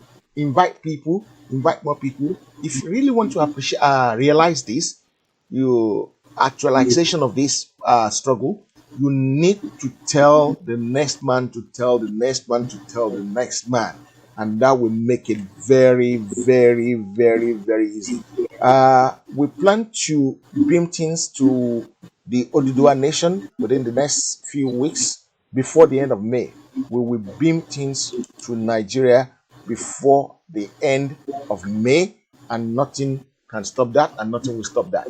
We're working on it, And by the grace of God, we will realize that within the next few months. Mr. Femi Babala, over to you, sir. Thank you very much, Mr. Moderator. I really appreciate you. What I would just say about what the other colleagues say from Germany. Yeah, it's good, all this idea. But one thing is this, you know that the people we are trying to deal with, they are in the government, they are everywhere. I will say it tonight again, because independent didn't come easily. Or if you want to go out from a marriage that the husband said that, okay, no, I don't want you to go. It's either you fight or something else will happen. What I would just say here tonight is this, I will advise my Yoruba people and let all the organization, either Afenifere or Yoruba World Congress, let them stand on one block. One block, let all of them come together. Alliance for Yoruba Kine Kon. All of them should come on one block. And because these people, they have their militant, they have their strategy department, they have their finance department, they have everything ready. They have everything ready. Does Yoruba have that? Even Biafra. Does Biafra have that? If Biafra have that, I don't think that Biafra have the sufficient money to be able to push all this project or Yoruba. Having said that, what we are talking about here is not about joke, it's about reality. Truth, nothing but the truth. To get an independent is not an easy task. And moreover, these people are having some foreign people that have their interests backing them up. How many foreign countries are backing Yoruba? That is it. Yoruba, I'm not trying to scare anybody here, but what I will advise my fellow Yoruba people to do is this, not to put people's life in danger in Nigeria. We can fight the battle from here. Yeah, a very strong battle from here. And the battle will look like this. It's just like if really some of the governors in the southwest, they really believe that, okay, this is the time for Yoruba to put the job into their hands. They have the money. If really, they really believe. Yeah, if really, like Igbo people as well, if the governor, the National Assembly, people that represent them in the federal constituency or the Senate, they really believe this thing is very easy. But the Northern people will not take it easy with them because they have a rapport, they know what they have put in their hand to, okay? And then the Yoruba, I will go back to Yoruba again. Yoruba have to be on one block, a global network. One global network is very important to achieve an independence if you don't want blood to come down. But normally, there will still be a fight because they are in the power. They control all the military, they control the defense and everything, police and the Air Force and all this stuff. So I believe that something is going to happen before 2023. I'm telling you the truth. Yoruba may go or we look for a diplomacy strategy to be able to win this battle. Hello? Hello? Yeah, we can hear you. So that's what I'm trying to say, that we need a very strong team, not just ordinary team on the social media, on the grand strategy team that are unbreakable, that's very, very, very strong. Because let me quickly inform people here tonight that these people, they are in our farm already, and they're operating from our farm. They are everywhere. I've said the other day, they're in our farm. They operate from the farm. Even if the military want to go to the farm or the police want to go and locate them, for which farm are you going to locate them? They're there. And who are those people that are about them? Some of the Yoruba people that are there that have about them, some of the leaders, okay? But what I would just say is that all the Yoruba group all over the world in the diaspora should come together on one block. And then from there, we'll go behind door and try to, not on the media, to give some strategy idea which we can use to overcome this mess that we're in now. So that's what I would just try to do. And again, remember, tonight, remember, the APC and PDP, they know what is going on. They know what is going on. If they say they don't know what is going on, that means they are liars. They know what is going quite all right. And some of the leaders of the other side as well, with what I mentioned, they know what is going on. If really they want to save their incoming generation before it was too late for them, it's time for them to come together with their own heritage, to defend their own, my heritage that have been lost, to redeem it back, and we can get it back. That's why I will not like to say, because this is the international media, we can have a closed door meeting and bring a strategy idea which we can use to bring an end to this one chance we find ourselves. And then the same thing with Igbo. And if we are talking about Yoruba and Biafra, remember we have Niger Delta there, we have Niger Middle Belt as well there. So we cannot just leave them alone. I said before, the battle is very easy to fight, but it's not going to go easy. 4 on 5, that means the game is over. We need to win the art. As a Yoruba, we need to win the art and trust of the other 3 ethnic that really want to that voice, that Nigeria. So we need a very strong idea. So, and it can work. And I believe strongly that it's going to work. And may God help us. Sir, I really appreciate that. I'm going to go to Fatai, because Fatai might need to give us some few insight onto what we need to do next and what needs to happen. And I will sum some few things up after that. Go ahead, sir. Thank you very much, sir. Yes, actually, let me just make this point to everybody.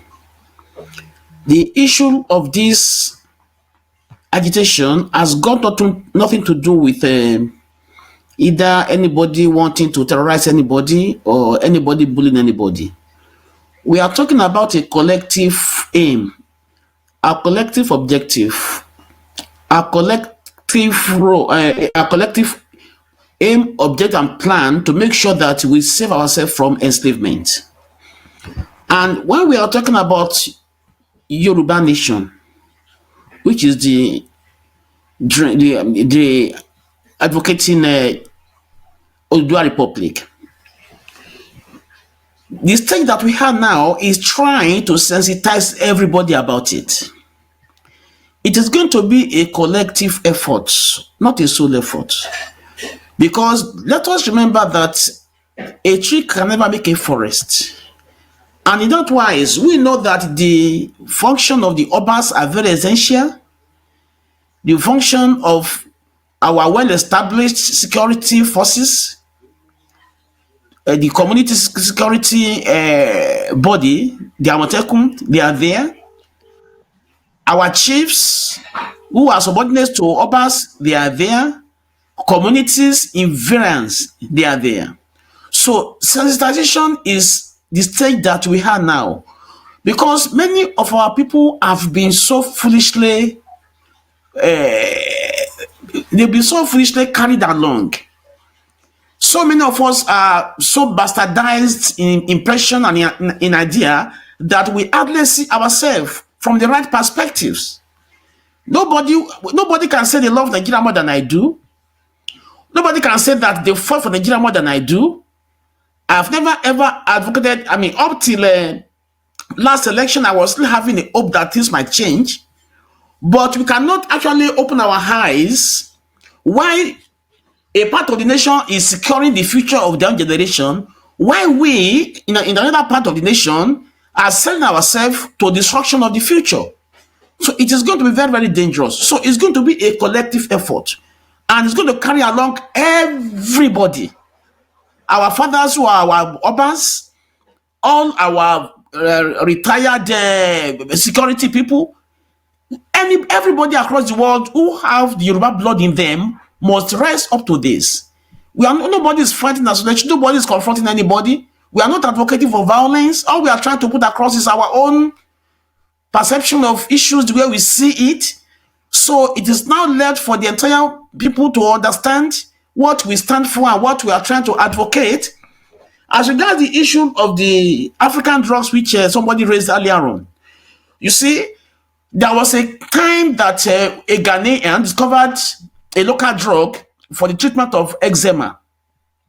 When that thing came here, it was actually brandished as African thing that has not been technically or scientifically proven. But the same sort of group who condemned it went to Ghana and sourced out for all the ingredients, and then came here to repackage it and selling it with huge money. We can now see that everything is driven by monetary gains, economic advancement of every country. That's the reason why Nigeria is what it is today, because we have so many people who are actually behind those who are ruling us. We are under serious indirect rule. We are not actually controlling our own destiny as Nigerians. So this is the problem. So when we try to sensitize people about how we are, the Yoruba race is the light of the black race. God did not just make us to be so enlightened and so knowledgeable. God did not make us to spread across the world and building the entire world as of today in every aspect of life. God did not just make us to be culturally to be so culturally rich that the entire world wants to actually emulate the Yoruba culture. If it is because of the role that God wants the Yoruba race to play in the black world, to be the light of the black world.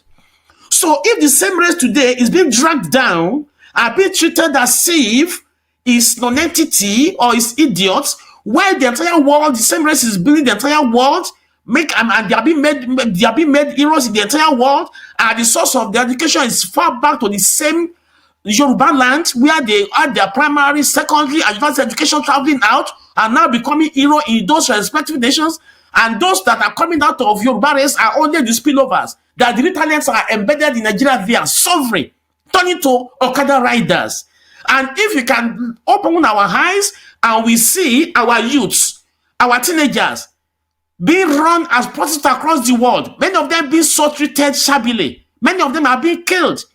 Even in African sub-regions, in Africa, in so many West African countries, a Yoruba-blooded teenager being sold into slavery, a Yoruba-blooded teenager being used as slaves, as domestic maids, and being raped by so many people across the world, Arabs, this and that.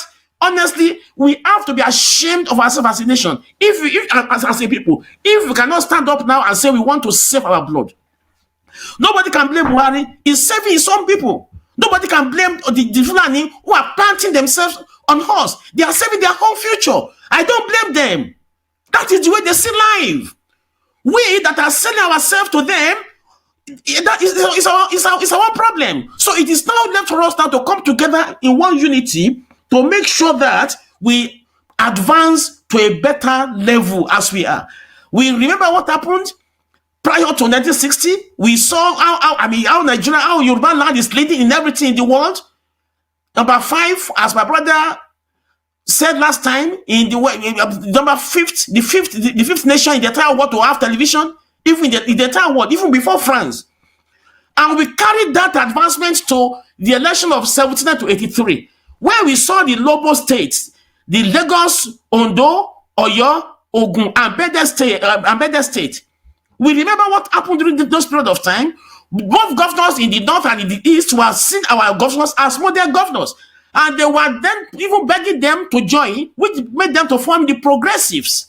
So even then, the templates ran up to 1983 before the same Buhari terminated that progress that we were making then. And eventually, what happened thereafter? We remember how Metroland was cancelled, and eventually, years later, we find that it was in the map, now in the plan in Abuja. We remember how everything since 1983, the takeover of the Shagari regime, even though Shagari, I mean, we know that they dominated the federal, but the local states were trying and they were models to all other states. So if something has dragged us to this level now, how do we get ourselves out of this enslavement? We understand what happened sometimes when Jubril Aminu was made the minister of education in Nigeria, I think during Babangida's regime, and he said he wanted to build the educational gap between the north and the south. And for that, within that period of time, we remember our universities and secondary schools in southern Nigeria was closed for more than 4 years because they were desperate, because they wanted to destroy the Yoruba nation. I'm not saying this because I hate anybody. I'm saying because I have thick Yoruba blood and I know what we have suffered as a region, as a people, as a leader in the black world, whom God has chosen to go and show the light to the entire black world.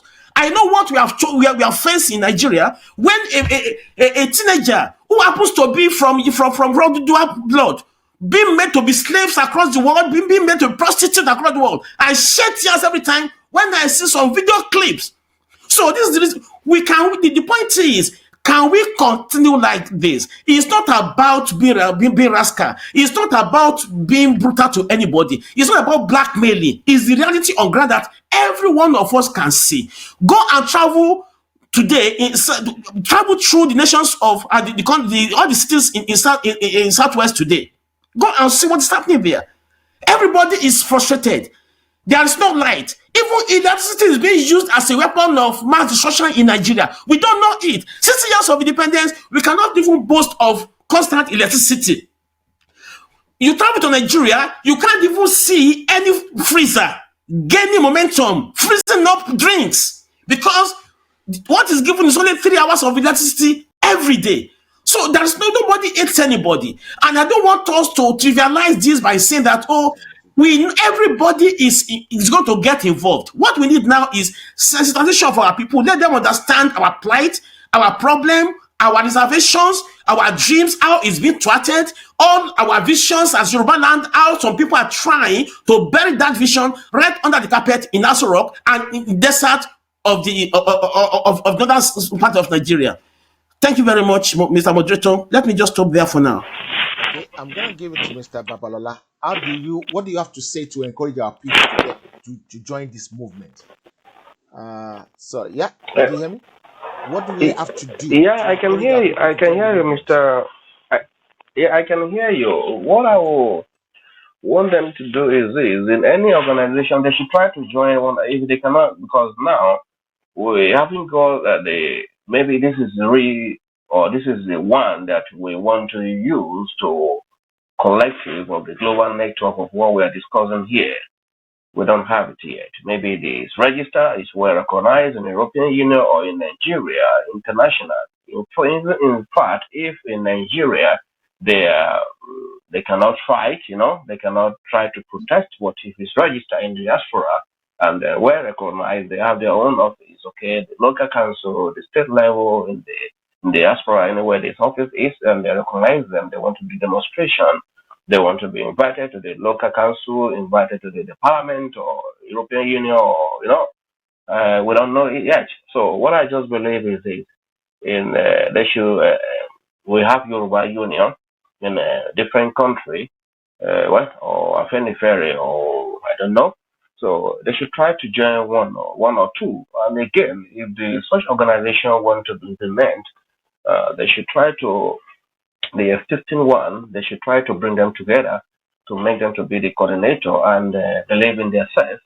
We can try to give them some technology who among of the one that will train. Mr. Babalola, let me ask you one question. There is a Yoruba World Congress which has been accepted into the UNPO. What does that recognition means? What does it mean? I don't know. I have to know. I have to see the constitution. I have to know what it stands for. Frank Bello. Does the organization is registered here? Yeah. Let me give it to Frank Bello quickly. Frank Bello, being accepted, being recognized by the UNPO, What does it mean? What does UNPO stand for? Let's have a real talk for real people to know exactly what's going on, so that we know where we stand, we know where we're coming from. Do you know anything about UNPO? Yeah, I gathered that a Yoruba man has been appointed onto that level, A and Yoruba man or a if Yoruba organization? a Yoruba organization. Yeah. Now, if that organization uh, has gone that far, then that translates to mean that the United Nations are indirectly beginning to understand the fact that there is a new nation that is going to emerge from another one. Is that what it If I means? may put it that way. Is that what it That means? is exactly what that translates. Because Okay, now let me take quickly. Let's give it to Fatai. Fatai Okuribido, United Yeah. Nations. What does UNPO stand for? Readily now, I can't actually I'm gonna take it from you remember, quickly. but let me explain what I understand. Okay, go ahead. Go ahead. Let me explain. When I read the story of how the process took place, I think it's got to do with a body of the United Nations that listens to the agitation of people who are oppressed across the world. First of all, they accept you as having a case to make, and they adopt you so that you make your case clearly. And eventually, when you establish your case, then the case is eventually transferred to the body of United Nations for consideration. That is what I think it stands for. It's just a body that actually listens to your agitation, the problems as people being oppressed, as people being deprived, as people being humiliated and who have suffered psychologically, mentally, and in so many aspects of life, which I think actually Yoruba Nation has got a chance to have a say within that body because of the way we have been treated. Thank you very much. I want to introduce someone else who has just joined the group temporarily. Yeah, his name is Engineer Opa Noga. Daddy, welcome to the show, sir. Can you introduce yourself to our audience, please? Good evening, everyone. Good evening, sir. Okay, UNPO. Do you know anything about it? Sorry? UNPO. I understand that Yoruba World Congress has been accepted into the UNPO. Oh yes, yeah. I read something about it, but I don't know how important they are in terms of the agitation for Yoruba Nation. I won't say Yoruba Nation. Can I because put you on hold there for a second? Stay there for a second, yeah? Frank okay. Bello, can you find out for me with it? Have you find out already? Yeah, that's exactly what I want to buttress here, because when we talk about our agitation for Odua Republic and for the Biafran Republic, now don't forget that Biafra actually triggered this movement. And after Biafra, then Odua has been at it for a very long time. Let's put it that way. Because you remember I made it known that the late Chief Obafemi Awolowo died in the struggle.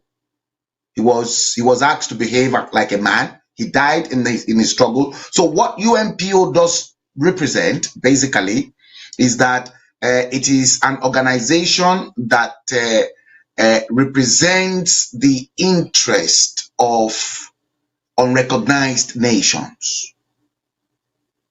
Can I say something? That is what... Frank, hold on. I would like to say a very big thank you for Buki Taiwo, Unrepresented Nation and People's Organization. Unrepresented Nation and People's Organization. Biafra officially admitted as the 46th. Okay. Biafra is number 46. And okay, so Biafra has been accepted as well. Odua Nation, find out for me as well, Frank. Which one did they accept first? Biafra or I think Biafra was first. Okay, before the other one. So we are both going in the before same before direction. Odua Republic. Okay, so which means we're going in the same direction. I'm gonna let Mr. Femi Correct. Babalola say his last word on the show, and I'm going to let him off. Mr. Babalola, UNPO, Unrepresented Nations and People's Organization. The good thing is that both the Biafran and the Odua nation has been accepted into that. So it means we're not represented, which means now, before they don't want to hear anything from us, but now we can start talking. Where do you think that can take us? You've lived in the Western world, you're very, very enlightened among us, and you know a lot of things in the corridor of power. What do you think we can actually achieve from that, Mr. Femi Babalola? Go ahead, sir. Well, my own opinion here is this: that if really that that organization is accepted by under the umbrella of United Nations, I think by now they should have the office of that Yoruba World Congress in each state that contain Yoruba in the Yoruba state, in Nigeria now, and have their own flag there. It means we rejoice and be happy like what is going on in Catalonia. And then by now they should also have their institution on ground, and then they should expand it to the diasporas where to continue the plan. That is what I expected by now. I think they have been built up in the diaspora already. I think they have a register office in London now, and does the organization is registered? Yes, it's registered in London now, in the UK, in the Okay. Kingdom. So I think they are based in The Hague, in the Netherlands. I think that is where their corporate headquarters is based. The what Yoruba World Congress? Yoruba World Congress. No. UNPO. Okay. Because they have it everywhere. The UNPO is everywhere. It's everywhere. Every country that have independent, they have it there. They have the border. They have it here where I live here as well. And they have it in West Valley here. So what I'm trying to say here is this: if really this organization is recommend the Yoruba World Congress, by now, if really we mean business and really we want to fight for the Yoruba nation, by now the president of the Yoruba, the Babakito issue, supposed to address supposed to address CNN, BBC, and then apart from having said that, my own opinion or my own idea or my own small boy is that I believe by now they should supposed to have an office in Lagos. In Lagos, in Ibadan, Ondo State, Ekiti, in the place that contain Yoruba nation, okay? They should also have the office, and I have the office as well in diaspora. And then to really know that, they are a recognized organization that really want independence, like what happened in Catalonia. I understand that one of the principles of the Yoruba World Congress is that they want to do things in a proper way. And the first thing they want to do is, if their head office in The Hague, it means people in Nigeria, the government in Nigeria should be very careful now. Otherwise, they might be going for war crime or crime against humanity, genocide things. They might be going for that one. Yeah, really, Nigeria government is in war crime already. Let me quickly let you inform today.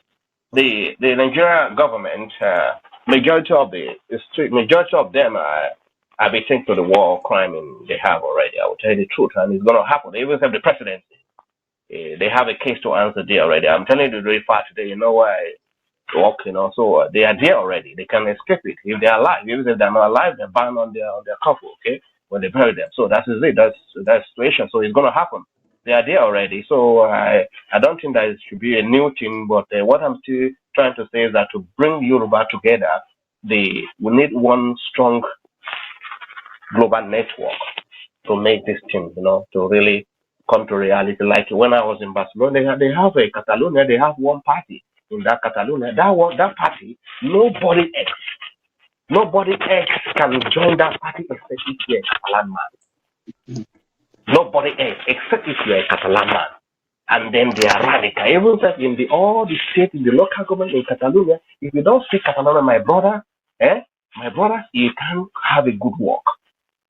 I think we need a serious aggressive on our language, Edewa, aláti kẹ́kọ̀ọ́ push ẹ̀ jáde dáadáa náà bọ̀ serious tó máa ní agbára tẹ́ pé yes, people will know that, who are those people? We are in Brazil, we are in different places, in London, So I believe people will start, follow, where is this? I don't want to say something that's going to, I'm well reserved, and I believe that because as we are talking here now, a lot of people are watching, and then exactly these people we are talking about, some of them speak Yoruba very well, more than anyone money do not. All the way to one. So what I'm trying to say is that we need a one body that will just fly up, bam, once. Okay, and we need someone that can speak to the whole world quickly. And the reason I want to take it off you quickly is this: I want to make some few clarifications to some few things. The good thing is that Scotland is part of that union. Scotland, Catalonia, and some few other nations. Yoruba is number 45th, and Biafra is number 46. First step towards a sovereignty.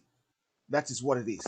When Scotland get their own, the next thing that happened is that they were able to use it to get in an assembly for Scotland and Wales as well.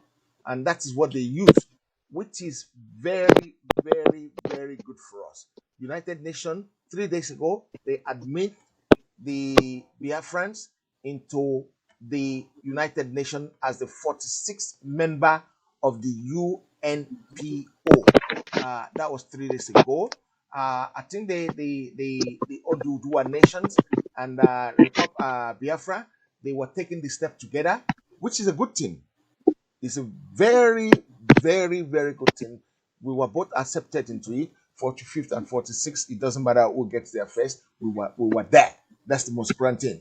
And the good thing about it is that because we're there now, whether they like it or not, this is why I was told that there are some things we don't need to do anymore. We need to make sure we don't behave like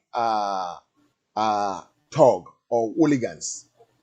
We just have to behave like civilized people. We have to do things in the right order, and we're moving forward. We're moving forward. We're moving train. Nobody can stop this. Nobody can draw us back anymore. There was a meeting I had last week with Professor Akitoye, and he said to me when I was saying, we should take it this way and that way, he said, no. We don't need to go that route anymore because we've actually passed that route. We passed that route already. And the thing we need to do now is to do things legally and properly. And if we can do that, nothing can stop us. Even the Nigerian zoo government cannot stop us anymore. I've taken Thank you. That was very powerful. Okay, what I did, I sent out the link to 2 people, thinking I'm going to get Mr. Femi Babalola to say his last word before Ayo Ogundomi will be ready. But unfortunately, he's actually ready. Mr. Femi Babalola, I really thank you for coming to the show today. You've been a very good contribution to the show, and we've been able to tap into your expertise, your experience, your knowledge, and your patriotism for Odua Republic has been very, very big. I want to say personally, on behalf of everybody who's watching the show, and everybody who's online, and everybody in the studio with me, and everybody that are being connected to me online, I want to say a very big thank you to you. I hope when we call you again tomorrow, you'll be part of this. Please, we are one body already. We are one body already. Yeah. And you can't run from us. We have to do this together. We have to do this together. I really appreciate you. Thank you very much, sir. And I hope to see you again very, very soon. That was Mr. Femi Babalola. Thank you very much. Thank you for having me. Thank you very much. Thanks, sir. And sir. That was Mr. Femi Babalola from Germany. He was once a presidential candidate for the presidency of Nigeria. I really thank him for coming on board with us today, and I hope we're moving forward in the right direction. I'm going to bring Mr. Opanuga back because I still need him. He still has some query to answer on this one. And what happened is I will like why Mr. Opanuga is waiting to reconnect to me back in the studio. I would like to introduce Ayo Gundimo quickly, who is also part of the family. Mr. Ayo Gundimo, you say what to the people and say hello to them, please. Good evening, ladies and gentlemen. Leo and Yomo Odua. Ominira Lanson. Ejo. Bapupo Amamaso Edewa Emabinu. Ede Gessi Kishewa. Amo Oyeyi. Odia Bashede Adruba, no. Okay. Thank you very much for that, sir. The reason we speak English a lot on this show at the moment is because there's so many people. I have a very beautiful sister who I spoke to before, Sister Taiwo, Sister Buki Taiwo. She's Yoruba. She wants the best for Nigeria, for Odua Republic, and she's fighting tooth and nail as well to make it happen. Right? I really commend that young lady. And for the benefit of our colleagues and people like that, that's why we might probably have to mix it until we get an actualized state in our nation. And I was told by my grandfather that any nation that use a foreign language to teach in their school will not develop fully. Benny, yes, absolutely. That's a fact. That is the foundation of disaster. If you are raising a group of children who have never seen or tasted the food of the country that's imposed the culture, the language, everything on you, then that means you are effectively a servant nation. You're a nation in which they can tap into your resources as and when they please. And that is where we have been for the last 60 years. If we are honest with ourselves, we need to be frank with ourselves. And unfortunately, one of the things we need to look at when we look at this issue, one simple, straight issue that we all face, look at racism. The racism, what it does is that it trains up people from that economy that the people are enslaved to now be exploited and to accept that racism.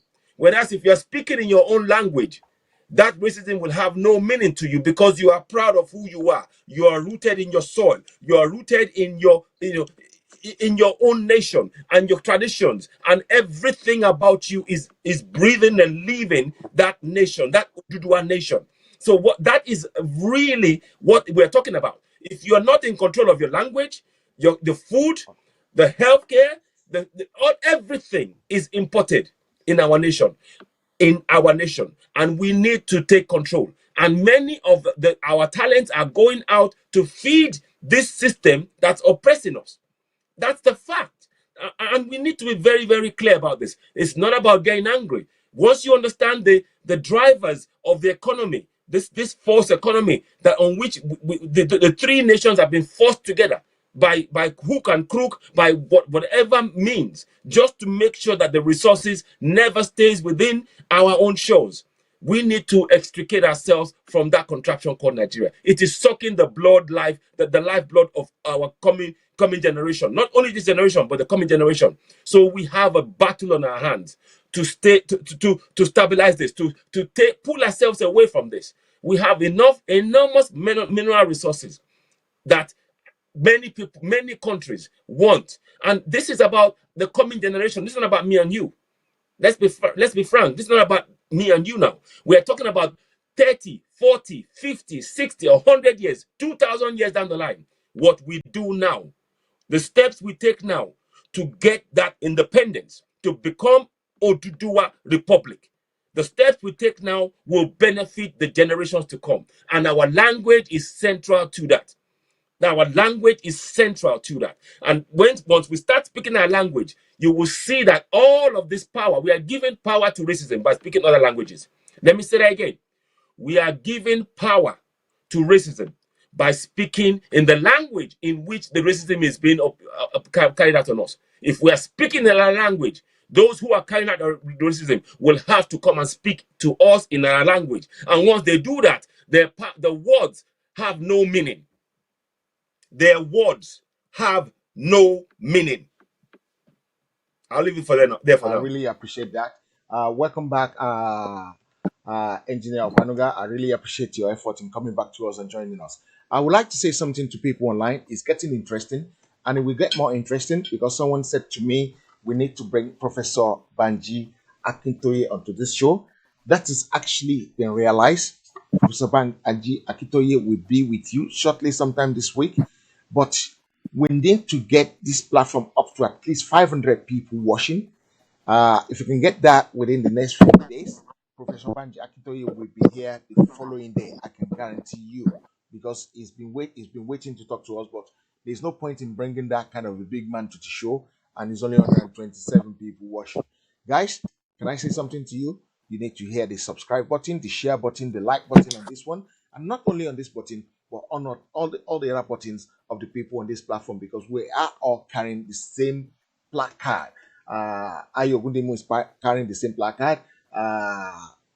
What can I say about the one on top of him there over there? From Bello is carrying the same placard as well. I'm carrying the same thing as well. And Yoruba Working Girls is carrying it. And Fatai Okubido is carrying it. Femi Babalola is carrying it. Shola Adewi is carrying the same. We're all carrying the same placard. All we need to do is to make sure we let people know about what's going on. More people need to know about what is going on now. And can I tell you the good news? As soon as the lockdown is over, as soon as it's safe to travel, we will not have him online alone. We will see him in person. Yes. We've planned that. We've agreed that. I spoke to him about that. And it's coming. And it's coming. And it's coming. And it's going to be here. And you will have the chance to meet him. And can I say something to you? We have an office in London as well. Yoruba World Congress have an office in London here now. And an official office. After the lockdown, you can call it Yoruba House. You can visit the place. You can come there. And some of the plan is that you will be able to get a membership card for that organization, which will be a plastic card, like a credit card, and it will have all the data that you need on it, everything. It will be a biometric card. So the things has gone past Kekere level, it's gone past middle level, it's gone past secondary, it don't pass HSCO, it don't pass HNDO, you don't pass first graduate, you don't pass postgraduate, you don't reach PhD level, because that's the level Professor Akintoye is working on, right? And the good thing is that this is what we said a couple of days ago, that we and Biafra, we have to take ourselves hand by hand and walk past that line and get to it, and get to that point in which both of us will be free. And we have to be free. We will be free. Nobody can hold us back again. Nobody can take us for ransom again. Nobody can take us for granted again, because we are a free nation now. And this is why I was speaking in tongues earlier on. I said I was speaking in parable. I was speaking in Proverbs. I said we're not gonna carry guns, and we're not gonna have no bloodshed to get there, and we won't have any bloodshed by the grace of God. Amen. By the grace of our ascensors, we will not have any bloodshed in our land before we actualize what is going on. And you know what I said the other day? I said one of the things we need to do is this. We need to do it together. Both the Yorubas and the Igbos, we need to do it together. Both the Odua nation and the Biafran nation, we need to do it together. Because if we do it together, there's a big advantage to it. And look at what they've done. Even the one that's senior us has realized that long time ago. So they were doing it together. I'm sure one called the other one and said, look, this is the best way to go. We want to go and get this UNP or something. And they work together. We love each other. Because the Igbos cannot come and carry all their houses in Lagos. And the Yoruba cannot carry all their business from the east and carry back to Yoruba land. What's the point? We established. What about all the people that marry intermarriages that happen between the Yorubas and the Igbo people? Princess Ifem, you know what I mean? All right, one of the people that we work together at Heritage. She's an Igbo. We can't throw that in the bin. We can't throw all those union, all those love, all those affairs we have together. No. We can throw it in the bin. And I'm sure the Igbos doesn't want to do that.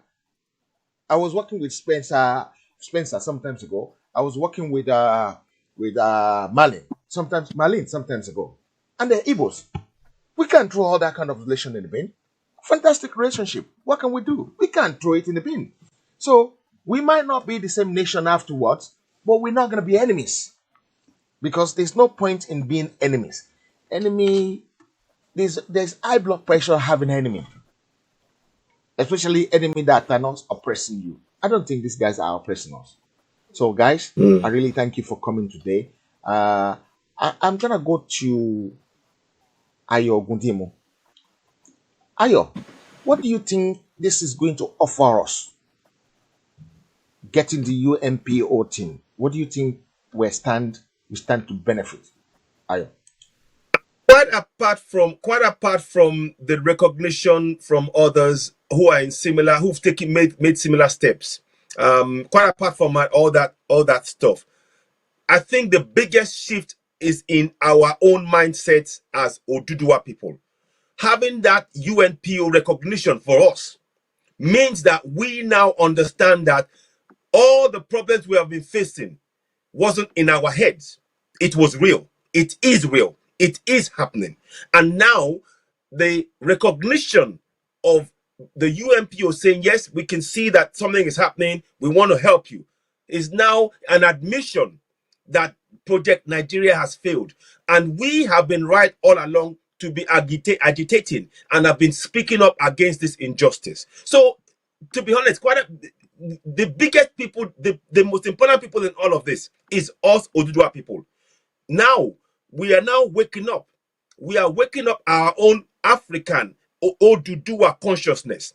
And once we key into that, we are unstoppable. I want you to believe that as you are looking at me, as the night follows the day, you need to believe that Odudua Republic is yours and you will play your part in it and you will build a great Odudua Republic, something that has never graced this earth since the 15th century.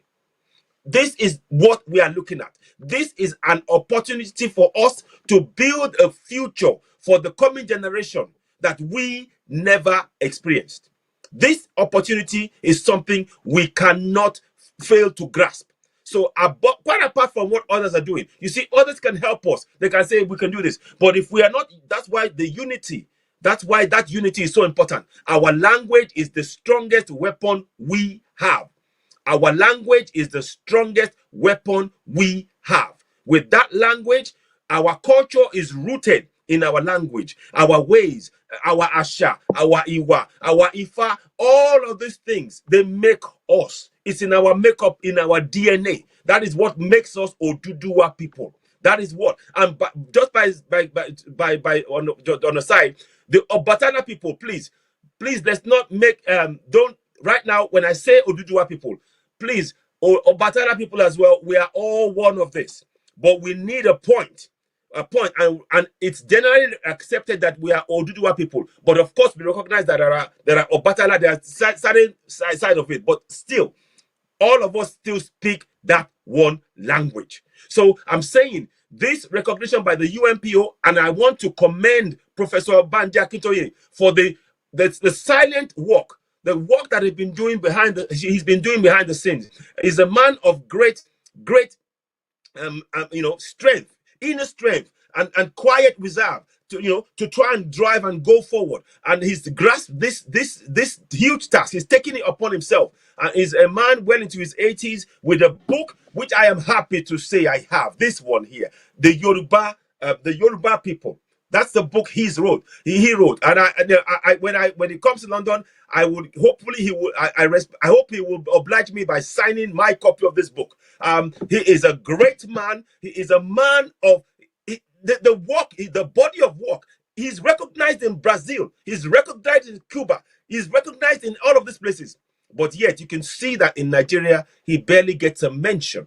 That people like this, if you just put in context, if you're a professor of repute in the UK, you are being on TV channels, on shows, on anything.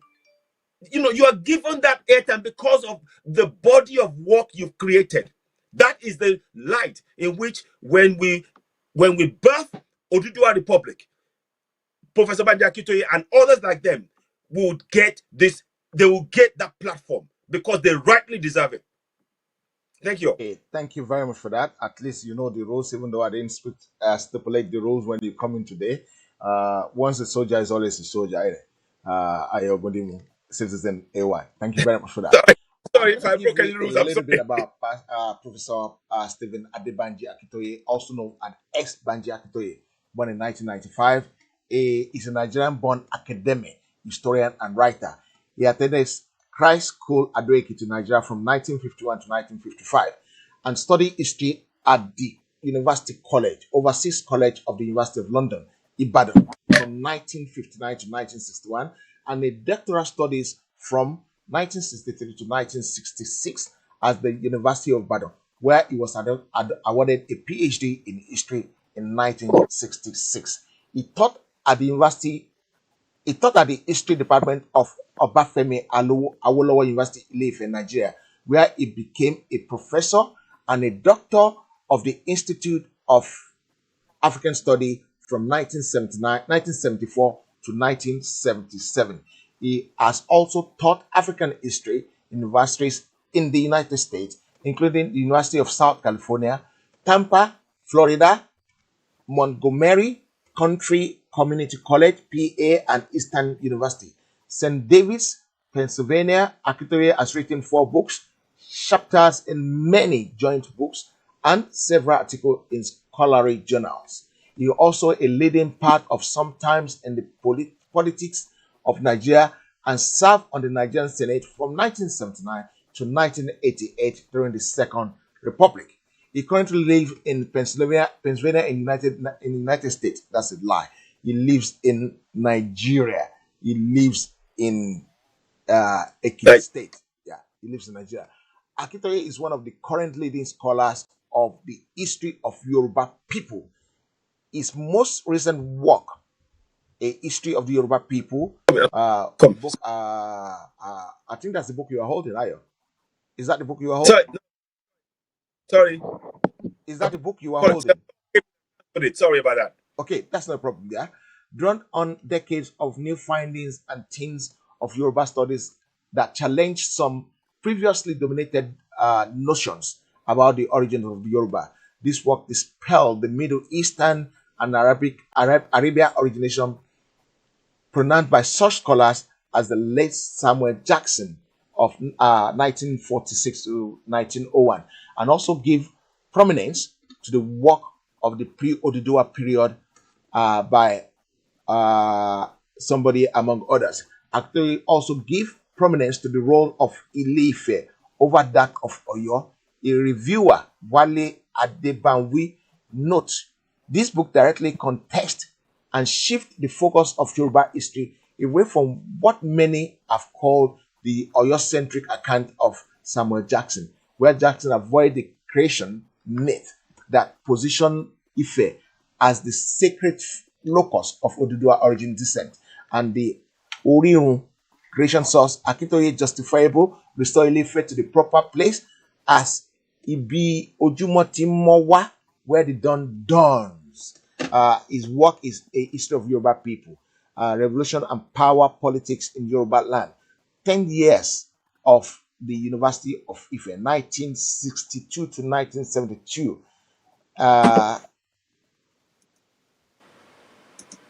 Emergent State of Africa is the last one, which was done in 1970. No, it's the second to the last one, which was done in 1979. The last one is actually the history of Yoruba people in 2010. That is a little bit of things for him. If you want to lay your hand on some of this book, it's actually have a British Library number, which if you type it, and it's available on Amazon as well. I'm going to go back to the studio because I know Frank has been bowing down his head a lot tonight. He must have been writing some few things like you normally do, maybe jargons, maybe something that will interest people. Frank, what do you have in your paperwork? Yes, I think there are some First, I'd like to quickly go through some comment. I think the last one I picked and I replied was someone advocating that Mayegun should be invited to the program, and I replied Can the I say that quickly? person back. Can I join you on that one quickly? Yeah, I've reached out to Yes, Mayegun yes. because he's my colleague, he's my brother, he's been fighting this struggle before I was even born. So I will call him father of the struggle well before me. I send him a message, I call him. People like that receive so many calls. They receive so many WhatsApp messages, especially when people know their number. I'm still working tirelessly to bring Pa Ayo Adebanjo through. I'm still working tirelessly to bring Ayo Mayegun, because whether he likes it or not, it's his struggle, it's our struggle, it's his nation, and we're fighting the same cause. He will be here. Even if I have to go to Glasgow and carry him by head and bring him down here to London to come and appear on this show. I can assure you, Mayegun is a civil person. He will be here sometimes before the end of the week. I can promise you, because he will never hear a call for anything Odua without waking up to it and doing the right thing. I want to say a very big thank you to you guys. I really love you guys. I really wonder how we do all this. How these people has given us passion to do this. Guys, this is fantastic, and I need to tell you, it's very fantastic. To keep this program going, we need your support. Support in so many fronts. Support financially, and support by sharing it. Support by liking the page. And not only this page, the page of other people in the group. Because you're gonna get the same information from all other people who are on the set tonight. Either from myself, from Ayo Gundimu, from Frank Bello, from Fatayo Kubido. We need to get it done. We need to get it done. The more we can do this together, the better it's gonna be for us. And we have to tell the world that we're capable of doing it. Go ahead, sir. Yes, and then I think one of the most interesting topic that came out from Mr. Ogunribido's summation was the issue of electricity that's been regarded as luxury in that contraption and location number 9 in Nigeria. And I think somebody actually sent a text message earlier on, Anthony Patricia, on the show, which I quickly grabbed because because they will disappear very quickly. So I grabbed that, and she made a comment just before Mr. Ogunribido told us about the issue of electricity has been luxury, to say electricity is disturbing our people from listening in Nigeria. Some even go extra miles to charging their power bank to help listen on what is going on and then help in transmitting to our people. And I remember someone was actually saying, is it possible to actually send those information to them on WhatsApp? So that's the one. And then one thing that really made me mad as that event was developing, to which I made some critical note, was the former Minister of Education, was it Jubril Aminu or somebody in Nigeria, or perhaps under IBB, who said his mission in Nigeria at the time as the Minister of Education was to bridge the gap between the education in the north and the south.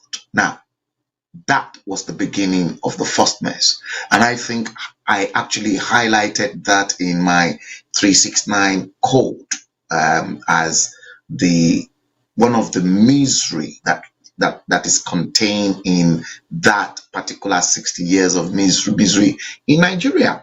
Now, if we look into the total number of years, let us work with numbers and sums, because I like to buttress my argument based on numbers and facts so that you won't come up tomorrow or next tomorrow to tell me that I am screwed up or what I've given out is misrepresentation or I am misinforming the general public. No, I won't misinform the general public, because the reasons why we are all here, gathered here under the banner of the Heritage TV, is to dissect and then dig deep into the problems, the root cause of our problems. Now, 60 odd bloody years of independence.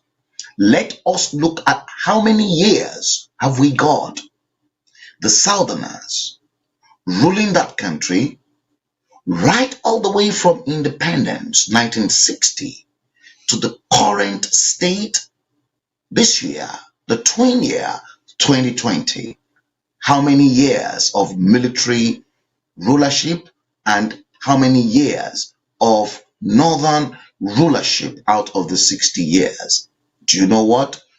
The North, the Hausa Fulani people, they've ruled Nigeria for 44 years out of the 60 years of independence. The Southerners, they've only ruled that country for 16 years out of those number of years that Nigeria got independence. Let me break it down. Let's go deeper and deeper again. When you look at the way those Southerners became presidents and heads of state, that was made possible by accident. So if there was no accident along the line created from independence, that means we will never have a Southerner as either military junta or an elected president. Let's go deeper again. The first time we had a Southerner as the head of state or the military head of state was in 1976, just immediately after Murtala Ramat Mohammed was killed in that bloody coup staged by Colonel Bukar Suka Dimka. We all remember. Obasanjo was equally a target, if not for the fact that Babangida safeguard and then counter coup, that coup that was planned inside Gowon's sitting room here in London. Obasanjo escaped to Chief S.B. Bakari's house, sought refuge, only for him to be installed as a military head of state. Whilst he was there, he was remotely controlled by the caliphate. And within 2 years, Obasanjo quickly handed over back to another Fulani man. The second time a Southerner ruled after Obasanjo was when MKO saga, annulment of June 12.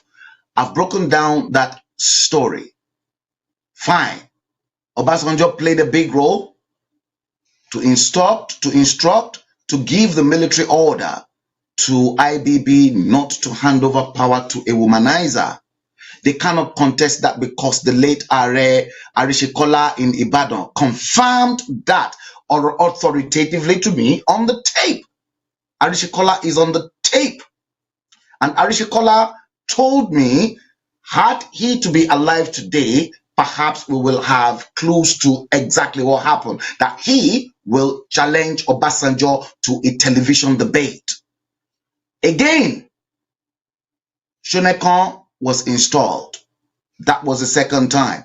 Not a president, but the head of an interim national government, not president, as a substitution. The military struck, Abacha struck, took over power. Nigeria was in turmoil at the time. MKO died in the struggle, to which he was part and parcel of the people that created the mess too. What goes round comes round. And then, because the country was unstable at the time, the South needed a revenge. What happened? IBB again drafted in his old former boss, Obasanjo, in 1999 to take over power from who? Abdusalam Abubakar. Then they gave you a fraudulent constitution to which referendum was not part and parcel of it, should in case we want to get out of the stupid marriage of the rich southern wife to the poor northern husband. So when you look at that, 44 years of northern rule over Nigeria as opposed to the 16 years rule of southerners. By the way, I've included General Agu Nrunsi that was killed into this equation. He's been included. Not that I excluded him. He's been included in the 16 years. So if the Southerners, especially the Yorubas, never depended on oil money to educate their own children, to which you and I and many of the people, look, if you are in your late 50s and your 60s and your 70s, Bola Ahmed Tinubu, Rauf Aregbesola, Babatunde Raji Fashola, all them lot, they were all beneficiaries of the same quality and quantitative education that Chief Obafemi Awolowo created as a legacy for them. Had Chief Obafemi Awolowo played the same role that all these people are playing today, will they had the opportunity for them to be who they are through education? Yemi Oshibajo was one of them. What legacy are they creating? That was why we had people in the likes of Jubril Aminu, who became the Minister of Education. Now he wants to bridge the gap between the North and the South. They ruled 44 years. What have they done with those years? Why have they not educated their own northern people? The South, the Igbos, never depended on that oil before they educated their own people.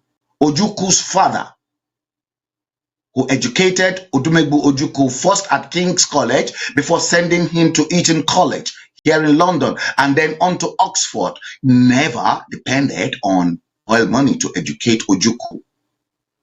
So how come? You see, you can see the fraud.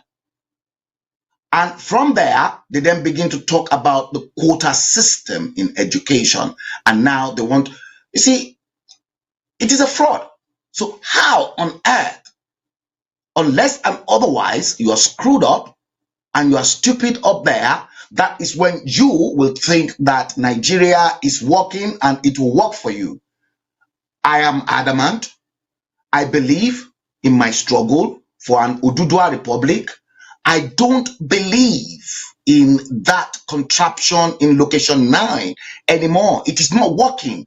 That location 9 should be dissolved right now before the end of this year. I'll hand over back to you in the studio. I really appreciate that much.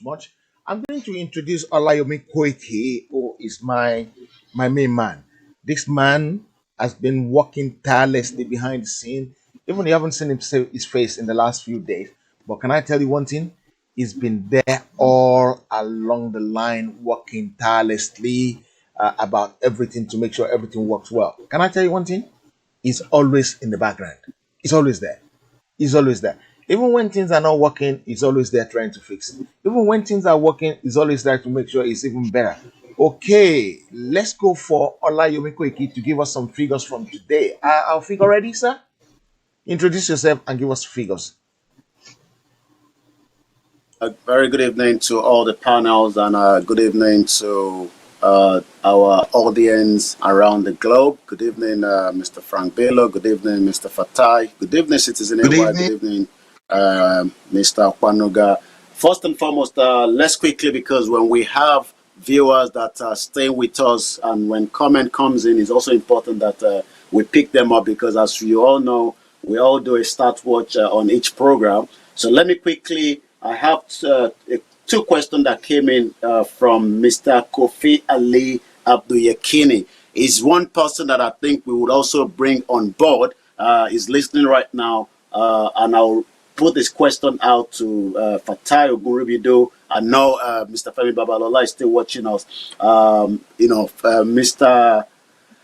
Kofi Ali Abdul Yakin, before I go into the update of the coronavirus, which is becoming a little bit scary for those of us that have been following it in Nigeria. Mr. Kofi Ali, someone that believes in ECOWAS, is from Ghana. But his question goes to Mr. Fatai, and I'm sure you'll be able to respond when when the screen comes back to you. He says, "My brother." Can I hold you there? Mr. Kofi Yekini is not from Ghana. I think he's from Nigeria. No, well, he's from Ghana. Are you sure? He's not the comedian. No, not a comedian. He's not a comedian. Okay, go ahead. Yeah, sorry for that. Yeah. Okay, he says, my brother Fatai Ogunrubido, why are you saying what you are claiming not to be saying? Are you, the Yorubas, are that superior to all the blacks? Yoruba now a race. Is Yoruba now a blood? Please, this etotism is too much, my brother. When you talk like this, it only attracts hate in place of unity. Please, Fatai, limit your frustration to Nigeria. Do not drag Ghana into it, and don't let us, you are superior to us. You can say that to the Hausa and the Igbo. It is your Nigerian problem, so let it be so. That is the question. I'm sure Mr. Fatai will be able to respond to that. But let us quickly give us the update coming out. First and foremost, we can now confirm from the presidential task force that was sent to Kanu, from the death that has been coming out, which a lot of people believe that it was coronavirus. But we saw the government of Kanu trying to deny that. But it has now officially come out of the presidential task force that was sent to Kanu. Mysterious death recorded in Kanu caused by coronavirus, says the Presidential Task Force Committee. Dr. Guazo, who spoke on Sunday, said the recent death from the test carried out established that COVID-19 was the cause. Dr. Nasiru Sani Guazo, leader of the Presidential Task Force Committee on COVID-19, has said that the virus was the cause of the mysterious death recorded in Kano State in recent days. So I'll be expecting the Nigerian Center for Disease Control to give us the latest official figure now, because what we have at the moment says 87 dead. If the death that we've seen in Kano, that I think might have gone over 1,000 from what we saw about a week ago, which was almost 600, I think that needs to be added to the deaths that we have at the moment. The death at the moment stand at 87. We now have 170 new cases as at yesterday, which has now taken us to 2,558. Lagos, FCT, and Ogun State will officially be out today, but the number that has been discharged is 400. I will give you the breakdown quickly. Lagos yesterday with the 170 new cases. Lagos had 39, Kano 29, Ogun State 24, Bauchi 18, Kaduna 15, FCT 12, Sokoto 12, Katsina 8, Borno 7, Nasarawa 3, Adamawa 2, Oyo State 1. I repeat again, the total confirmed cases now stand at 2,558. 400 people have been discharged, 87 deaths, plus the new report coming out from the Presidential Task Force. I hope by tomorrow we should see a better figure of how many people have officially died in Kano since the coronavirus that have taken not just the the indigent. We've seen some of the best of those that live in Kano have been affected as well. What has been the game where the Kano state decided to hide what has now become maybe the next super is been called, maybe another pandemic that is now going to be a big problem. We've seen Kano also moving some of the almajiris out of Kano. That is a big problem, because I can confirm that the cases that came out from Kaduna is from those 15 almajiri that left Kano. Let me slightly go back to you in the studio as we continue with the program. Thank you very much, Alayo Mikuki. Much appreciated from your end. Ayo Ogundemu, where are we heading to with this coronavirus issue? Because Everybody has been mingling with everybody. Are we going to see a sudden and high rise in this problem? Ayo. Without a doubt, with certainly with poor management of the government, yes. When we factor in the fact that we haven't got, we barely have 100 ventilators in in the whole nation of reportedly 200 million people. They That was only before. want. We have more than 100 now. We probably have less than 100 before, but now we have over 200. I can confirm that. Olayo Well, Koiki, I'm going to come to you quickly. Can you confirm we have 200 ventilator delivered from the United States to Nigeria? It has not officially arrived yet, but yes, from the conversation with the president, definitely, I think that will be on this way. Maybe this week that we are facing. Yes, Okay, but it I has not can say arrived yet. that maybe we're gonna have about 1,000 before the end of the week because I know we definitely need ventilator now. We probably need more than 500 ventilators in Kano State with the way they were doing the burial of the king of is it Dora? Dora yesterday, and that was very, very, very, very frightening. That was too frightening. If there's coronavirus among those people, then we might see even worse than Spain and Italy. Go back to Ayo Golden, please. Yeah. yes. So, yeah, thank you very much. Thanks for that update. At least we know. The sad thing is that just on this ventilator, Inonso Cars actually said they volunteered to switch from making cars to producing homemade ventilators. Let me say that They're again in probably case gonna people say don't no. understand. Sorry. They're probably gonna say no. Well, They the probably government won't didn't allow take him. the They didn't take up the offer. So what this is it is I mean, when you think about that, for a government that is talking about trying to build a nation to refuse to take the offer up from a company from within the country that would make ventilators mass produced at a cheaper rate and make sure it gets around, not to even talk about the cost of traveling cost is cut out from all of this. It just this We can't be in this contraption. We need to get out. I'm sorry, I'm just emotional about this when I think about the fact of and in the process of doing what they're doing now. Who knows? Thousands, maybe millions of people's lives will be lost to this COVID-19 because of poor government management, because they did not do the things they needed to do, which was to limit and to isolate those who are infected from infecting the rest of the community. Now we have a pandemic on our hands that nothing they can do about it to hide it will hide this, because I've said it before, the number of deaths will be so much that there will not be enough places to bury them, and that's what we're looking at. I don't. I mean, I'm not trying to say I'm seeing the future, but it's based on the government's actions. I mean, Boss Mustafa came on TV and was telling us, "I didn't know we didn't have sufficient healthcare for everybody. I was not aware." I'm sorry. So why are you a health minister? Your job is to Section 17(3)(d) states it is the duty of the government to provide health and medical facilities for all citizens. That's what it says. So what are you straight away? If you come with that kind of a statement, you should already be sacked. But this is why but of course we know they won't be sacked, because the quota system business means that the Fulanis will get in whatever happens. They can wreck the whole economy, they will still be there. They can kill people, they will still be. This is why we're saying we want our Odua Republic. We cannot have a governance that is just imposed. That the government, we cannot have a constitution that we never had a hand in writing. We cannot have a situation where the security of the nation is in the hands of a few people that goes directly against our constitution. I mean, it is.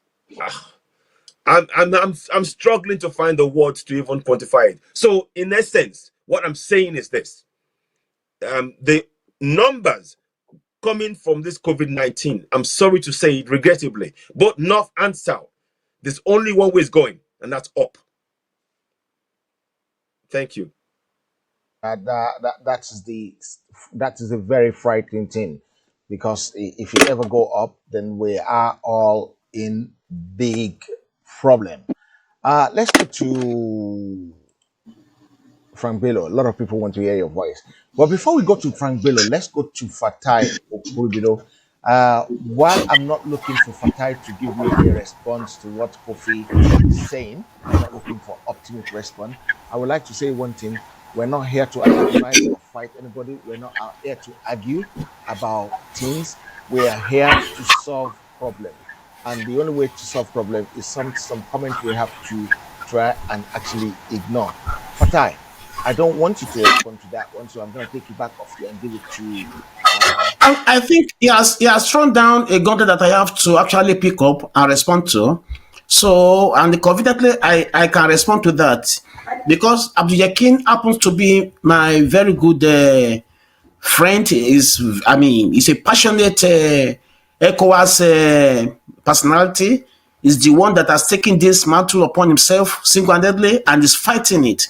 Honestly, most of the time I listen to him in the media, I sympathize a lot about the sweat that he has shed over ECOWAS, the realization of ECOWAS state, which I think will have made us within the West African area more formidable and stronger. Now, let me respond to him. I think sometimes this week we are going to present to you a map of West Africa before it was mutilated by the English. I'm going to show you that. We are going to show you that so you can see that Yoruba nation itself is more than Africa. Apart from the spread across the world, even most of the Yorubas that actually of the slave period, who cannot even trace their roots, who have been embedded across the world, throughout the regions of the coastal areas in West Africa, through to Ghana, Republic of Benin, the Yoruba nation spreads across all those areas. And apart from the mutilation of the African continent, it's now actually pictures against each other to be in opposition and not speaking in one voice. Apart from that, look at the entire world today. You cannot prove to me that those that are actually that have traveled out of Africa across the entire world, that no any other tribe can say they have surpassed the numbers of the Yoruba people across the world. We had that last week when this reporter in America it's a white lady, and when she was speaking about how Nigerians have spread across. I'm here to promote my race. I'm here to promote Yoruba nation. So whatever I say about Yoruba nation within myself is valid. So it's left for you. And if I try, even the way I look at Abdul Yakin most of the time, I see him as part of the Yoruba blooded. Because when I look at him, I see it in him. We've spoken before. We have gone on presentation before on the same television station. We are then on regular basis making analysis about Africa, and I know him very well. I love his passion for ECOWAS, and whatever argument goes beyond the issue of ECOWAS, he hasn't got any interest in that. So I'm not blaming him. I love him, very intelligent, well-read, and well-researched as a person. I love him so much. But it should not take that as personal. I need to promote my race, and I know the role that Yoruba race could have, taken in the emancipation of the black world. That is reality. Whoever wants to be jealous can be jealous about it, but I won't miss a word about that. Yoruba is meant to be special. I know that very well. I'm not being sentimental. It's the reality. We lead and others follow. That is just the reality. Whether we like it or we don't like it. If somebody wants to hate me because I'm promoting my race, well, it's not for to determine. Now, coming out from that perspective of reasoning, let me just remind you that this forum is for us to be able to create awareness for our people. And please, whenever we are presenting or we are appearing on this show, we should try as much as possible to suppress our anger. We don't want people to get put off, because if we try to put across certain languages that are not actually being very nice with people, they may be put off. So let us know that slow and steady catches the race. And let us just know what we are doing. We are not doing this for the fun of joke or for just suppose for anything. We are doing it because we are having a dream. We are having an objective. We are having a aim. We're having a mission that we have to actually meet. So please let us know how we present our nation to the world. And as we have seen, the issue of Odua nation, let me tell you, being accepted to UNPO is a very, very leap forward. It's an international as an international membership of that organization, which is established to empower the voices of unrepresented and marginalized people worldwide, and to protect their fundamental human rights. Let us underline those words. The voices of unrepresented and marginalized people worldwide, and their aim is to protect their fundamental human rights, which is going to show that already Yoruba race has now got a voice to the world. And when that voice is being put across, we have to be very, very methodical about it. Even before we are going to talk about our leader, Chief Akintoye, being brought to the table, there are people that operate for him. Last week, I was speaking to Mogaji Igwe Gadejumo.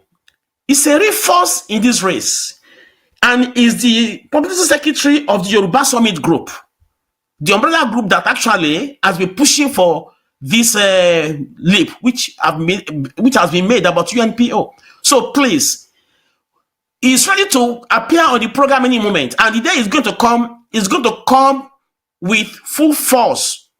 He's an historian. He knows, he has every answer to every question that's going to be asked. And by God's grace, within the next 3 days, Honorable Magajigwe Gadejuma is going to appear on the program. He has said it, he has accepted. And he said, anytime we are ready, he will get ready for us. Let us understand that a lot of things has happened to us as a race. And time has now come for the entire world to listen to us. We are now having a voice. And our fundamental human rights now being protected. So that is why there's no going back. We are going to achieve it by grace. But just know how we put our message across. As regards the issue of the COVID-19, well, a lot of things are happening in the world. A lot of informations are flying around. There is this issue of conspiracy that we have seen so many facts about it. Kano is saying that they don't really understand what is killing people. Don't let us forget. The reason why this is happening, some people are driving all this for the purpose of economic gains. Big powers are fighting against each other because they want to be at edge over each other. Let us remember that something is happening that people are not seeing physically, which is the issue of the radiation coming from 5G, which actually, when it comes out and flies on people and people breathe it in, it dries the blood instantly. And this is because it dries the blood. I'm going to take that one. We're not going to go to 5G at all for any reason. Sorry for that. I have to cut that one off quickly. I'm going to go to Olayomi Koiki in London. Olayomi Koiki, is there any other place in Nigeria that coronavirus is fighting them tooth and nail apart from Kano?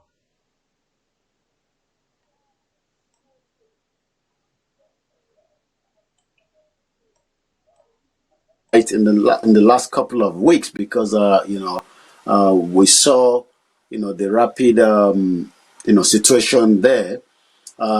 There's also the worry of people running out of isolation center. I'm aware of a lady with a baby in Edo State that is also still on the loose. I'm not sure whether, as we speak right now, if that woman. I hope you can hear me in the studio.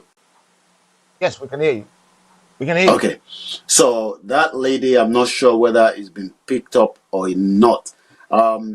We need to be worried now of Ogun State. Ogun State is now kind of also coming onto the screen in terms of people, and we have to remember that, like I was saying earlier, that Lagos, FCT, and Ogun State will be coming out of this lockdown. We are not yet in the peak of the lockdown. I was able to listen to a little bit from what the DG of the Nigerian Center for Disease Control during one of his media engagement this evening, and the question was put to him whether it was the right option to put it in place. But what they're expecting is that people will do the right thing in terms of putting on the face mask, hand washing, and all that. But we do know that since people have been kept indoor for the last almost a month plus in Lagos, as an example, they've been able to see more of the result of people that have the coronavirus. I'm just going to look at definitely Lagos is really on the chart when it comes to the total number. At the moment, Lagos now have 1,107 cases, and Kano has literally now overtaken FCT. We now have 342 cases in Kano, and FCT we have 278. So, and then it takes us back again to Gombe State. Gombe State also 96. Borno has got 82. Kaduna has got 81. So from the trend, we can also see that a lot of movement have been taking place from out of Kano, in as much as there is a full lockdown of interstate movement. But it seems also like people have now started also smuggling themselves out from Kano using the back route. It's just like when we have, the border that was shut and people will still want to bring stuff in. So we can now see movement of people being smuggled out either in a trailer with animals that are moving out and that's why I think they've requested that no movement from 6 p.m. From 8 p.m. or so to 6 a.m. in the morning, so that but people have been making advantage of it. I mean, we saw the young boy that left Lagos State, even though there was a lockdown, getting into Ekiti State. We also saw the situation now in playing out in Oyo State, where some individuals have moved from the northern part into Ibadan and also Osun State. So I think the worry is, as much as there is no movement within the interstate, but we can still see that people really wants to get to another state, either running away from the coronavirus like those in Kano, or those that just want to have their way for whatever reason to get into another state. So we will have to see in the next another 3 weeks, by the end of May, we now have 2,558 cases, confirmed cases.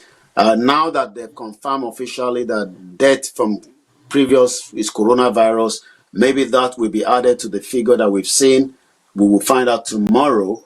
But it is a little bit too early to call in terms of, flattening the curve at the moment. We saw the situation. The number is dropping down in United Kingdom. I think as of today, we had about 300 deaths compared to where we were seeing 800, 600, and 700. So again, UK is coming into that flattened curve of the coronavirus. So we see how that goes. But I'll go back to you in the studio. And when I come back to my side again, I will give you some of the reaction of Nigerians, on the Twitter, which is something that a lot of people tend to use when it comes to, putting their anger and, discussion that, tends to also drive traction to the government, whether from the state or the federal level. Okay, thank you very much for that. Should we start taking our last word, because it's going to be 1 o'clock now? And it will be better to close it now for the advantage of our people, so that when they come back tomorrow, they will be very, very, very fresh. Like I said before we start the show today, we are here to manage things. We are here to make sure that things run well. We're here to make sure everybody is happy. We're here to make sure we damp anger down as well. I wanted to give Ayo Gundemo a yellow card earlier on, but the good thing about him is a civilized man. He's from my town, he's from my area in Abeokuta in Nigeria, so he knows how not to stir up hatred and confrontation. I have to say a very big thank you for that. Yeah, Fatai is my in-law and my beautiful uncle. I love you to pieces for that. Don't be angry when I cut you off, because there's some few things we won't go and touch. Yomi is my brother as well, who has worked tirelessly. He's always there to give us figure. I love him with all my heart. And this is the best thing to do. Love one another. Love coffee to bits. Love Nnamdi. It doesn't matter. Even if people want to team us against one another, they're wasting their time because I will not let that happen. We're going to cross the bridge together. We're going to work on the same bridge. Why fighting on one side when you go, you're still going to go to the other side together. So what's the point in making trouble? And do you know what? Nnamdi is coming here soon too. So what's the point in making trouble? What's the point in Nnamdi can say anything he likes, especially when he has to say things that will wake others up. Some of us are sleeping, and we need someone to give us a knock a little bit so that we can wake up. And I think, yeah, maybe wake everybody up. Maybe Awolowo started it, and then when Awolowo left, we all fall asleep. Frambelo fall asleep. Ayodele fall asleep. I only wake up about a week ago. I've been sleeping all along the line since. You'll be so surprised. A lot of people will be so surprised to see me in politics. It's not my cup of tea before. It's not my meat. But yeah, when Nnamdi said all this, I wake up. I say, hey, boy, you need to wake up from your slumber. And I did manage to wake up from my slumber. And before, when I see Frank Bano jamming his jaw online, I just say, what's wrong with this man? He just like to make trouble. He just like to make noise. And Fatah Okilibudo as well, when it comes to me and make noise, I just look at him and say, what's this man talking about? Another one that makes noises, Oja Sokwe Olumide. I think I'm gonna try and team Oja Sokwe Olumide up with what's his name? With Maigo. So the day Maigo is gonna come, it's gonna be Ayo, it's gonna be Oja Sokwe, it's gonna be myself. Frank doesn't speak Yoruba. Frank is not Yoruba, so I won't bring Frank in that day because he doesn't. And Fatai doesn't speak Yoruba as well. So Who says so? you don't Most sorry, Yoruba bàjẹ́. you just speak. Kí ló ń jẹ́ ṣòkòtò tí ó wọ̀ dé Ọmọ ọ̀kẹ́rẹ́? Odua ni mí, mo gbọ́ Yorùbá. Kí ló ń jẹ́ ṣòkòtò tí ó wọ̀ dé ọ̀kẹ́rẹ́? Ẹni bá tún gbọ́ Yorùbá tó bá jẹ́ mi. Uncle Fatai, kí ló ń jẹ́ parí ẹ̀? Ṣòkòtò tí ó wọ̀ dé ọ̀kẹ́rẹ́? Do you speak Yoruba? You just said you speak Yoruba now. Come on. Yeah. People online, we need to know what Fatai have now. Fatai doesn't know ṣòkòtò tí ó wọ̀ dé ọ̀kẹ́rẹ́. Anybody online that can tell me the full meaning? Ṣòkòtò tí ó wọ̀ dé ọ̀kẹ́rẹ́? Anybody online? I'm looking quickly now. Quickly. Anybody? Quickly. Ṣòkòtò tí ó wọ̀ dé ọ̀kẹ́rẹ́. I want the meaning online. And Kennel, I really appreciate your comment. Can't remind you what can I not like it doesn't matter. When people are hungry, they can say anything. We're not in for that. We're not in for fighting anybody. We're not gonna be doing that. We're here to make progress, and progress we're going to make. Are you serious? Nobody know the answer as well? Ṣòkòtò tí ó wọ̀ dé ọ̀kẹ́rẹ́. Femi Babalola, what's ṣòkòtò tí ó wọ̀ dé ọ̀kẹ́rẹ́? Okay, I'm waiting. Ṣòkòtò tí ó wọ̀ dé ọ̀kẹ́rẹ́, what's the meaning? I went to ask, what was he saying? Mr. Frank, I went to ask you question, please. I want to ask you, went. I'll beat you if you don't speak, went to, I want to ask you a question. Okay, asking you a question. I'm going to open the line now for about half an hour. It's just, please, make sure it doesn't go crazy. Please, half an hour only. Half an hour only. Frank Bello, should we open one line only? Yeah. The problem with you is that Yes. Let's put the line. Should I put the line back on? Wait. If I open the line at your hand, you're gonna want to give them 2 minutes. And 2 minutes is not gonna work. I think it's going to go haywire anytime now if I put the line on. Okay. Don't put the line on at your hand. I'll put it on at this end so that I can actually do like this guy in the LBC in London. Who know him? As soon as you who LBC is that James O'Brien or yeah. One of those Nick guys. Ferrari? Yeah, Nick Ferrari or James O'Brien? James O'Brien. Yeah, that's what I'm gonna do. I'm just gonna take some few advice. When you call, give us your name straight away. Go straight to your name, where you're calling from, and after that, your question straight. 30 seconds is all you've got. I'm gonna open on one side. I'm not gonna open 2 lines. If you open 2 lines, it get confusing, and everybody will just be it will just be going away. I'm gonna change the number to make it easy. So the number is +44 734 1234560. WhatsApp only, please. Yeah, WhatsApp only. Okay, we've just done that now, and oh god, we want to print. We want to print that quickly. We just print that. Fantastic. Okay, so call can come in now for the next half an hour. We will respond to some. We might not respond to some. We will try our best, and without wasting time. Great. Go ahead. The line is now open. I wish Yoruba should wake up. Okay. Shukutotio Wadio Kere, nobody get the answer right. So Shukutotio Wadio Kere, the fake be wearing. Eh? Uncle, you get that now. But even then, Eri Okere, there are two extremes. Extremely big, extremely small. So how that proverb comes together, I don't understand it. Nǹkan tó bá jọ nǹkan náà fi ń wé nǹkan. Exactly. Yorùbá náà sọ pé ìka tó tọ́ símú la fi ń romú. So You understand? Benny. Right? I'm telling Uncle Fatai that he lives in Lagos, so he doesn't live in the land of Good point. Good point. That's why they put the proverbs down there. They said, that's what. See, that is the part of what we are losing in Yoruba land. Our things are going down, so we have to revive all those things. Owe lesson ọ̀rọ̀ now. Òwe àti àṣà ilẹ̀ Yorùbá. Benny. So it's the best in the world, and yet. Okay. I wish Yoruba should wake up now to ask for Odua Nation. Odua. Judson, we've passed that. We've actually wake up. We've demanded that. Well, here when we were talking about the UNPO earlier on, you need to go and read it, Uncle. Thank you very much. Peaceful program, Susan Faduola. We have to be peaceful, guys. Support it. Hit the like button. Hit the share button on this one. Follow the page, and not only only this page. There's Koiki Media, who gives out the right information. There's Frank Bello. There's Ayo Budimo. I don't know whether Frank Fatai has page anyway. I don't know, right?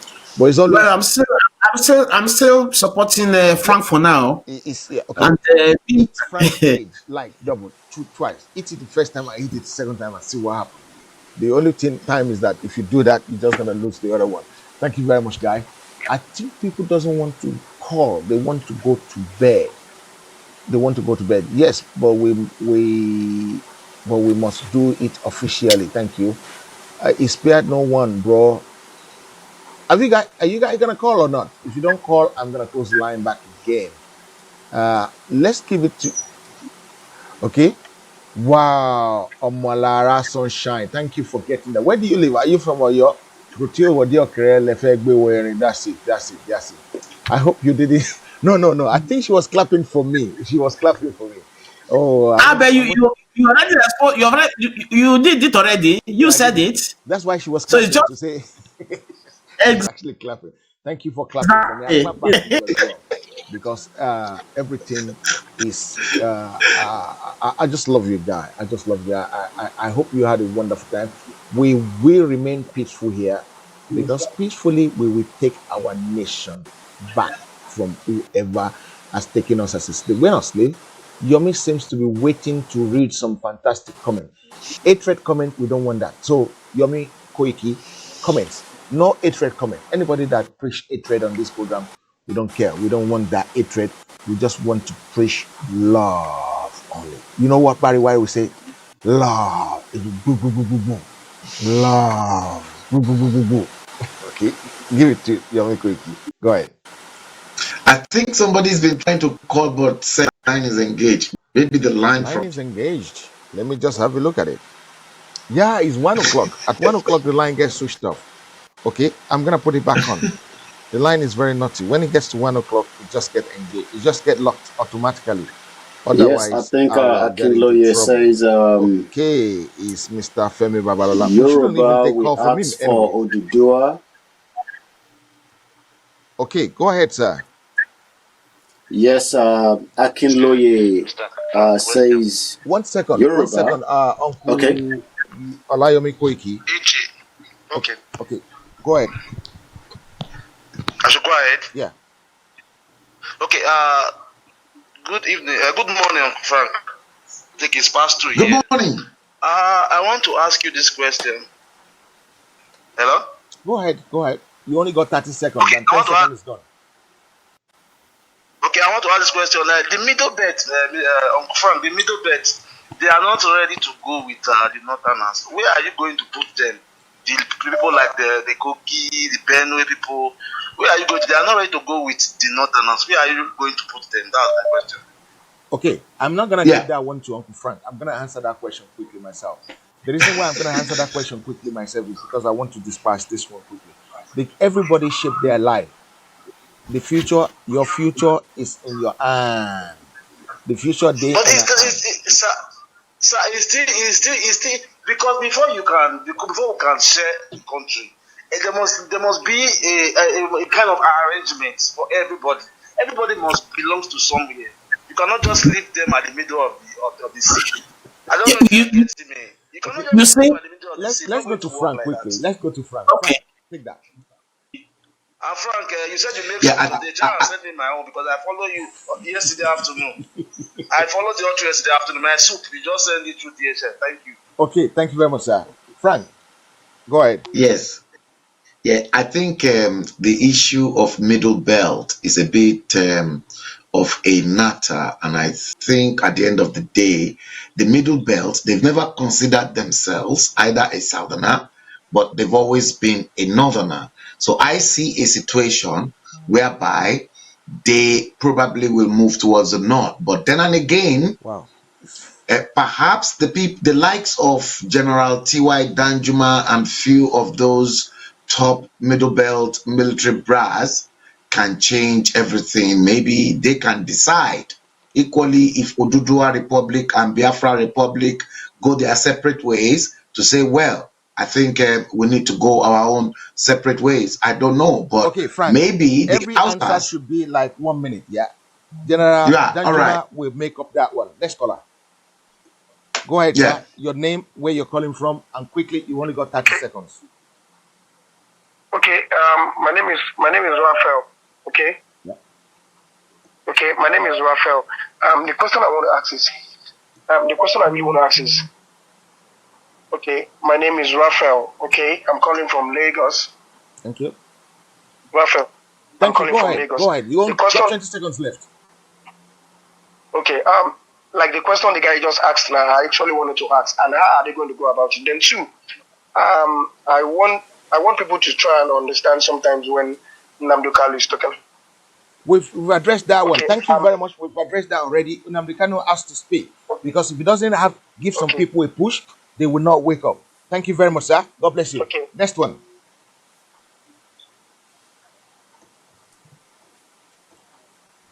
God of mercy, you guys are good caller, man.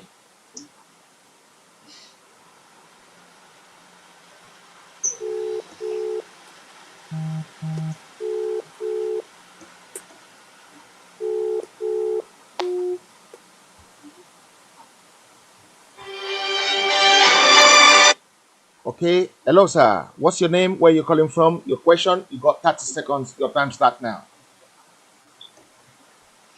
Sweden. Thank you. Please, I just want to know where is the Edo State? Where would Edo State belong to? Is it Odudua or Biafra? Okay. Everybody will shape their land, their own future with their hand. Wherever we can't force anybody to go here or there. Everybody will choose. When the time comes, they will all come together and choose where they want to do. When we're free, first of all, we need to be free. Then we can have a referendum on where they want to be. Thank you very much, sir. Thank you. Good night. Are you guys happy with the way I'm dealing with it? Definitely. Okay. Mr. Femi Babalola, don't call. You're not a caller. You are part of this group. So don't call. Give the other the chance to call.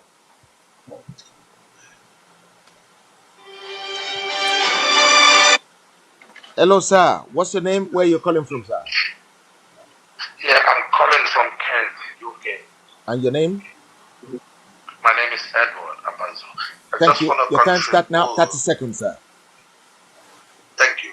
I just want to contribute, and my contribution goes like this. I thank you guys for the job you people are doing, and I still want you people to do more to bring Biafra and Odua together, because there's a lot of people who can speak this Yoruba language and Igbo language. We intermarry so much. We just have to come together and pull with full force. Thank you very much for your help, sir. Thank you very much. Next caller, please. We're gonna do that. Yeah. What's your name? Where are you calling from, sir? Yes, you're speaking to Kenneth from South Africa. Thank you, Kenneth. Yes, I just want to thank you guys because anytime I listen to this show, more especially your show and Frank show, I slept very, very well. You see, what you guys are doing is marvelous, and I believe that your last answer to the Edo and Benue is the best. Once the Biafra Odua got their own, you have referendum. They choose where they want to belong. Understand me? You guys should fire up. I'm firing here in South Africa because I always send you a link every time in our group, in the Nigerian Union group, and we're always fighting, but I don't care. I send it tomorrow, I'll still forward it to them. Most of your guys here, Duduwa people here, they are still sleeping. Please, the moderator, you need to wake them up. Okay, thank you very much for that. We're gonna take that one on board, sir. Thank you very much. Thank you. Keep listening, sir. Next, go ahead, please. Your name, where you're calling from, please. Hello. Hello. Hello. Yeah. Please. I just want to. Okay, I'm calling. My name is Eze. I'm calling from Spain. Thank you very much, Eze. Go ahead. Yeah. Your time start now. 20 seconds left. Okay. Okay. I just want you people to know that I appreciate the program. Thank you, sir. I think the most important thing now is that we have to put our hands together. Let us fight for our freedom. We have a common enemy, which is Fulani. Yeah. Let us put hands together. I'm so happy to see you people discussing about your region, Odua. We, Biafra means come and join.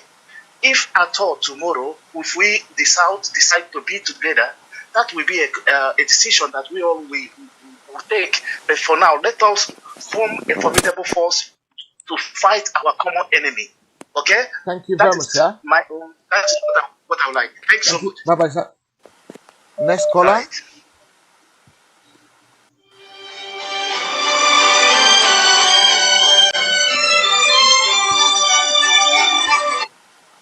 Oh, sorry, I just got that one up by mistake. I'm gonna go for it back. Yeah.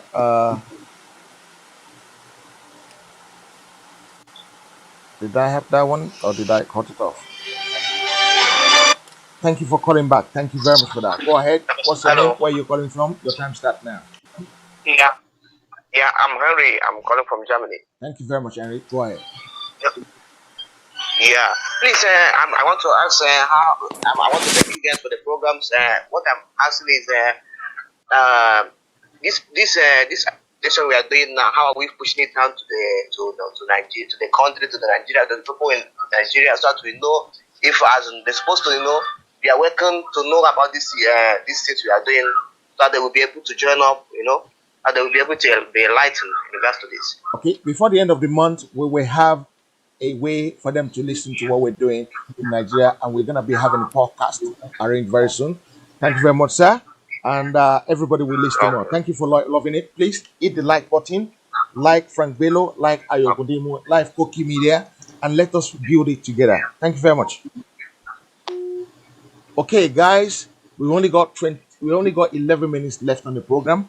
We will close the line in about 5 minutes. In the meantime, let's start rounding up. I'm gonna give it to Okribdo first to sum up his last word on the show tonight. Yeah, thank you, Mr. Moderator. Let me just tell my fathers, the Obas in Yoruba land. Frank, we don't want to tell anything to Obas for now. We're going to this one. The reason why we want to leave the Oba out of this one is because there's no need for them to do anything. The Obas used to have a say, but now they don't have a say anymore. Until they wake That's up not the from their point. slumber. When they wake up from The their point slumber I'm trying and they to want to make do it is right, then we start listening to them. Let's take this one quickly, Frank. Yeah. Let's take this one quickly. Go ahead, sir. I think you've called about 10 times today. You really love this program. How Hello, many sir. people have you Hey, invited to you the want to program go? today? I want to ask my last question, sir. Go ahead. Sir, will the Nigerian government allow this radio station to work in Don't worry Nigeria? about So them. We won't be in will they Nigeria. allow? We will beam it from outside Nigeria. Thank you very much. I'm going to pick another call, sir. Thank you. Okay, no problem. Hello, go ahead. No video call, please. No video call. Just do voice call, please. Yeah? It's better. Okay. Uncle Fatai, I'm sorry for that. Let's give them a couple of more minutes. Yeah, please, Uncle Fatai. You're my brother. You know we love one another. Mi lè bá nà mi jà. Ah, tó ń tọ́jú ọmọ mi dáadáa. Okay, thank you very much. Yeah. Okay. So another 9 minutes for question. Another 9 minutes. You are very correct, sir. Justice Edwin Royal, let him talk, please, and stop being politically correct. Adewumi Odua Omoluabi. Well, you are really Omoluabi then. And sometimes because some of the questions being asked, if we've treated it already, we just need to explain to them straight away that we've treated that question. And there's no point in going over the same thing and the same thing and the same thing again. Let Mr. Frank talk without restriction. No, we can't let, there are some few things we can't let out of the bag yet. Yeah, there are some few things we can't let out of the bag. I hope you guys understand that. Am I right, guys? There's some few. Yes, in fact, I got a personal message on my inbox Okay, go by ahead. Throw it. a guy called Teju, who said, I think strategy shouldn't be discussed in this forum. One step Definitely. before another, I think. And then one, awareness at first to get more followers. Two, coordination of meetings. Three, arrangements of strategy will follow, etc. I think it involves a lot of plans. Okay. Do you want to take that question, sir? Me? No. Let the one that Okay. they ask him the question. Let him answer the question. Okay. I hope the flag has been raised by the person that wants to see the flag. Yeah. Did you see the flag? Yes. Yeah. Go ahead, Uncle Frank. They asked you the question. It was sent to Yeah. you directly. Yeah. Teju was actually asking, this was a personal inbox because Teju is one person I know very well, and obviously he's probably been following, he's not been commenting, but he's been following. But he said strategy shouldn't be discussed in a public forum. He strongly Definitely. believed. And then he said one step before another, as he perhaps think in his opinion. And then three, one, awareness at first, to which we are creating to get more followers. And then two, coordination of the meetings at different stages. And then three, arrangement of strategy that will follow the act. And then he said, I think it involves a lot of pain. And that pain is exactly what you and I and many people are paying, discussing this issue. So maybe I'll hand over to you. Maybe you want to quickly Okay, I'm gonna give it to elaborate Uncle more on Fatai that. back. Over to you in the I'm gonna give it to studio. Uncle Fatai back. Uncle Fatai, you have Okay. your platform, and I believe I won't answer. I won't take any more discussion. Thank you very much, Mr. Moderator.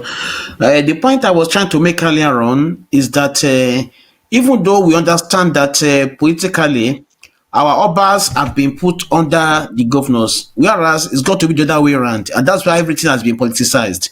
But at the same time, we owe a duty to sensitize our people, and the role of the obas, because of the community awareness, is quite crucial in this crusade. We must find a way to make sure that we promote the unity of Yoruba Obas. If that is done, I can assure you that the war is the war of freedom is half won. Because right now, what we're having within us is the so-called divide and conquer. Some of the Obas are being empowered against the other for positional purpose. So we have to find a way to know that what legacy are these Obas going to leave for the future? When we are looking forward to another 50 years, when many of them must have passed on, how will history remember them? What are they going to be remembered for? Is it the extermination of Yoruba race, or is it the emancipation and the eventual freedom of the race? These are the questions the Obas must be asking. We should not use today to destroy our future. We should not sell our brethren for a pot of porridge. Those kings that have been actually cuddled with oil rigs, what you are having at your backyard is worth more than that. We have a very rich culture that even Yoruba race, because every Yoruba across the world wants to see their root in Ile-Ife. We want a Dubai to rise up in any part of Yoruba land. It's something that we can do. So we should not be condescending simply because we are being bribed. So the issue of divide and conquer among politicians, among Yoruba blooded people, and among the Obas, the issue of divide and conquer must stop. Otherwise, many people are causing their future.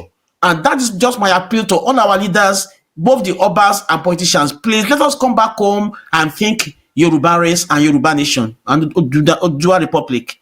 Thank you. Olayomi Koiki, your last word for today, please.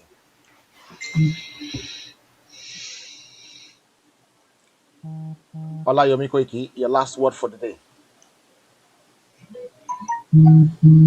Olayomi Koiki, your last word for the day. Okay, let's go to Ayo Gudimu. Ayo Gudimu, your last word for the day, please. Yeah. Hello. Hello. Well, I think I hope you can hear me because I'm not sure if my mic is still on. Okay, your mic is on. Can you hear me? Okay, I think can you hear me? I've lost my mic. Okay, I think I've lost mine too. Hello, Ayo. I think we lost so many things there.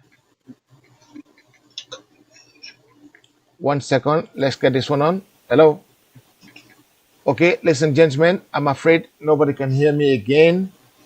I can hear you. Okay, you can hear me. Unless I can hear you. Okay, can you hear me? We can hear. Okay, Frank, can you hear me? Yes, I can hear you loud and clear. Yes. Can you hear me? Can you hear me? Yeah, I can hear you now. Okay. Okay. Okay, let's give it back to Olayomi Koiki to have his last word on the show tonight. Yeah, go ahead, sir. Yeah, I think yeah. Well, I think the Go ahead, Olayomi Koiki, go ahead. Yeah, what I think yeah, I can hear you loud and clear. Okay, go for your last word on the show today. Well, the most important thing is first we'd like to appreciate all our viewers from around the world, and for the message to go deeper into every town and every rural area and every community. It is also the jobs of the viewers to continue to not just watch it on their own, copy the link. I'm sure every one of us. I'm almost like WhatsApp group that have average of 200 people inside it.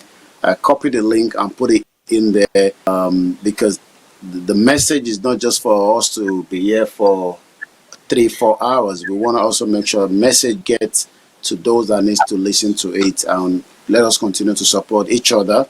And that is the only way we can get the result of how we want and to reshape the future of not just ourselves at the moment, the next generation, because the next generation will ask us a lot of questions by the time we are in our 70s, in our 80s, just like I've been asking my mom in the last couple of months and weeks. how we get here. A lot of people will keep saying, "How did we get here?"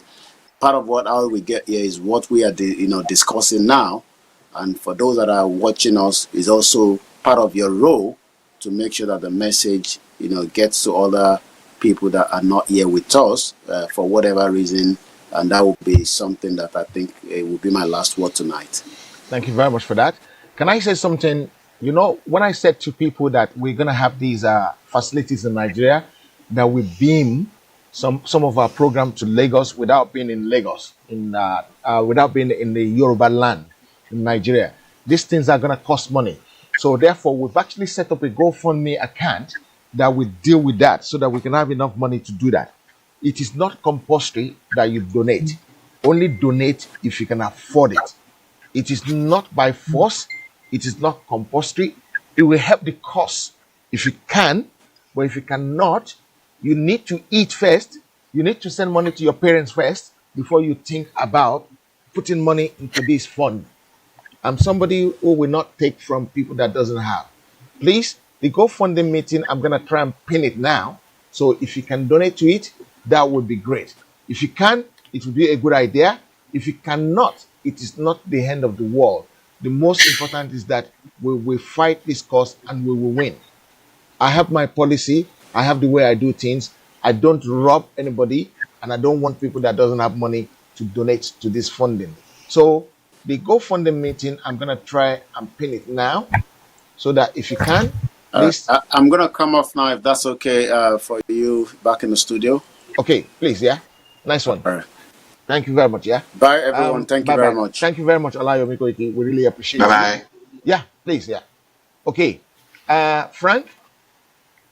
Yes. No, let's give it to Ayo first to give his last word as well, yeah. Ayo, go ahead. I think we lost Ayo's voice. Uncle Ayo, we lost your voice completely.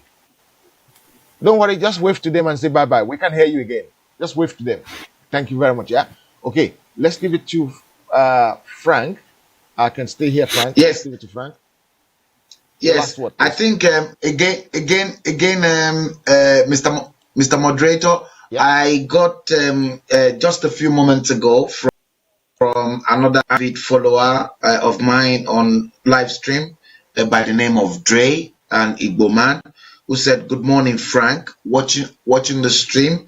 Is it possible for us to mobilize people to meet at Westminster to protest for Odua Republic and perhaps a Biafra Republic?" And then I replied, Dre, almost immediately as we are live, and I said, I was thinking along the box that the combination of the Biafra and Odudua nations will be extraordinary, that will shake the entire London. We may have to wait for that until we have a complete clear of COVID-19 and social distancing off ground. That was my reply.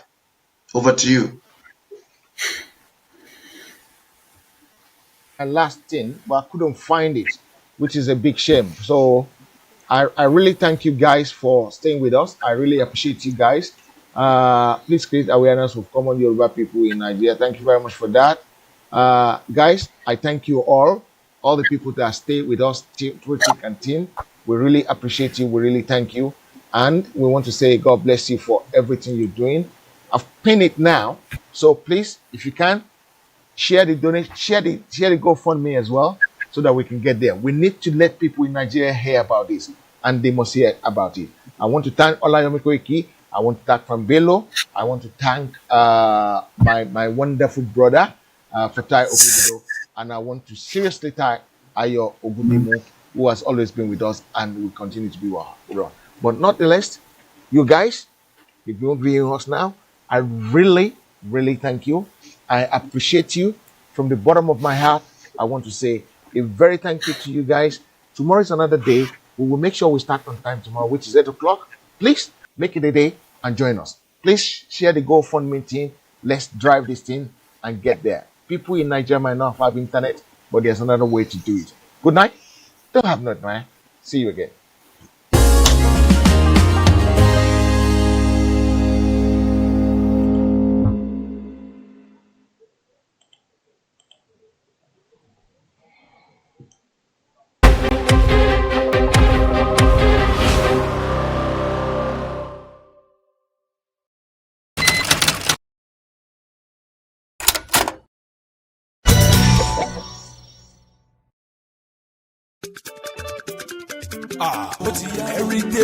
Heritage TV. La la la la la. Heritage TV. Everybody in London, have you heard that Heritage Television has come up with something new? All your functions and celebrations can now be multi-camera live stream. That was only reserved for the rich and famous. Having a function in London can be viewed clean and clear immediately from any part of the world. Trust Heritage TV to give you a better reach. Heritage Television also does photography that will make you the envy of all your friends and family. Heritage Television is the best. All your functions like birthdays, funerals, weddings, church anniversaries or harvest. Heritage Television is the master. We are in the heart of London with an ultra-modern equipped studio. You can call us on 020-800-46100 or email us info@heritagetv.co.uk or mobile 0734 1234 560. Heritage Television will do you proud.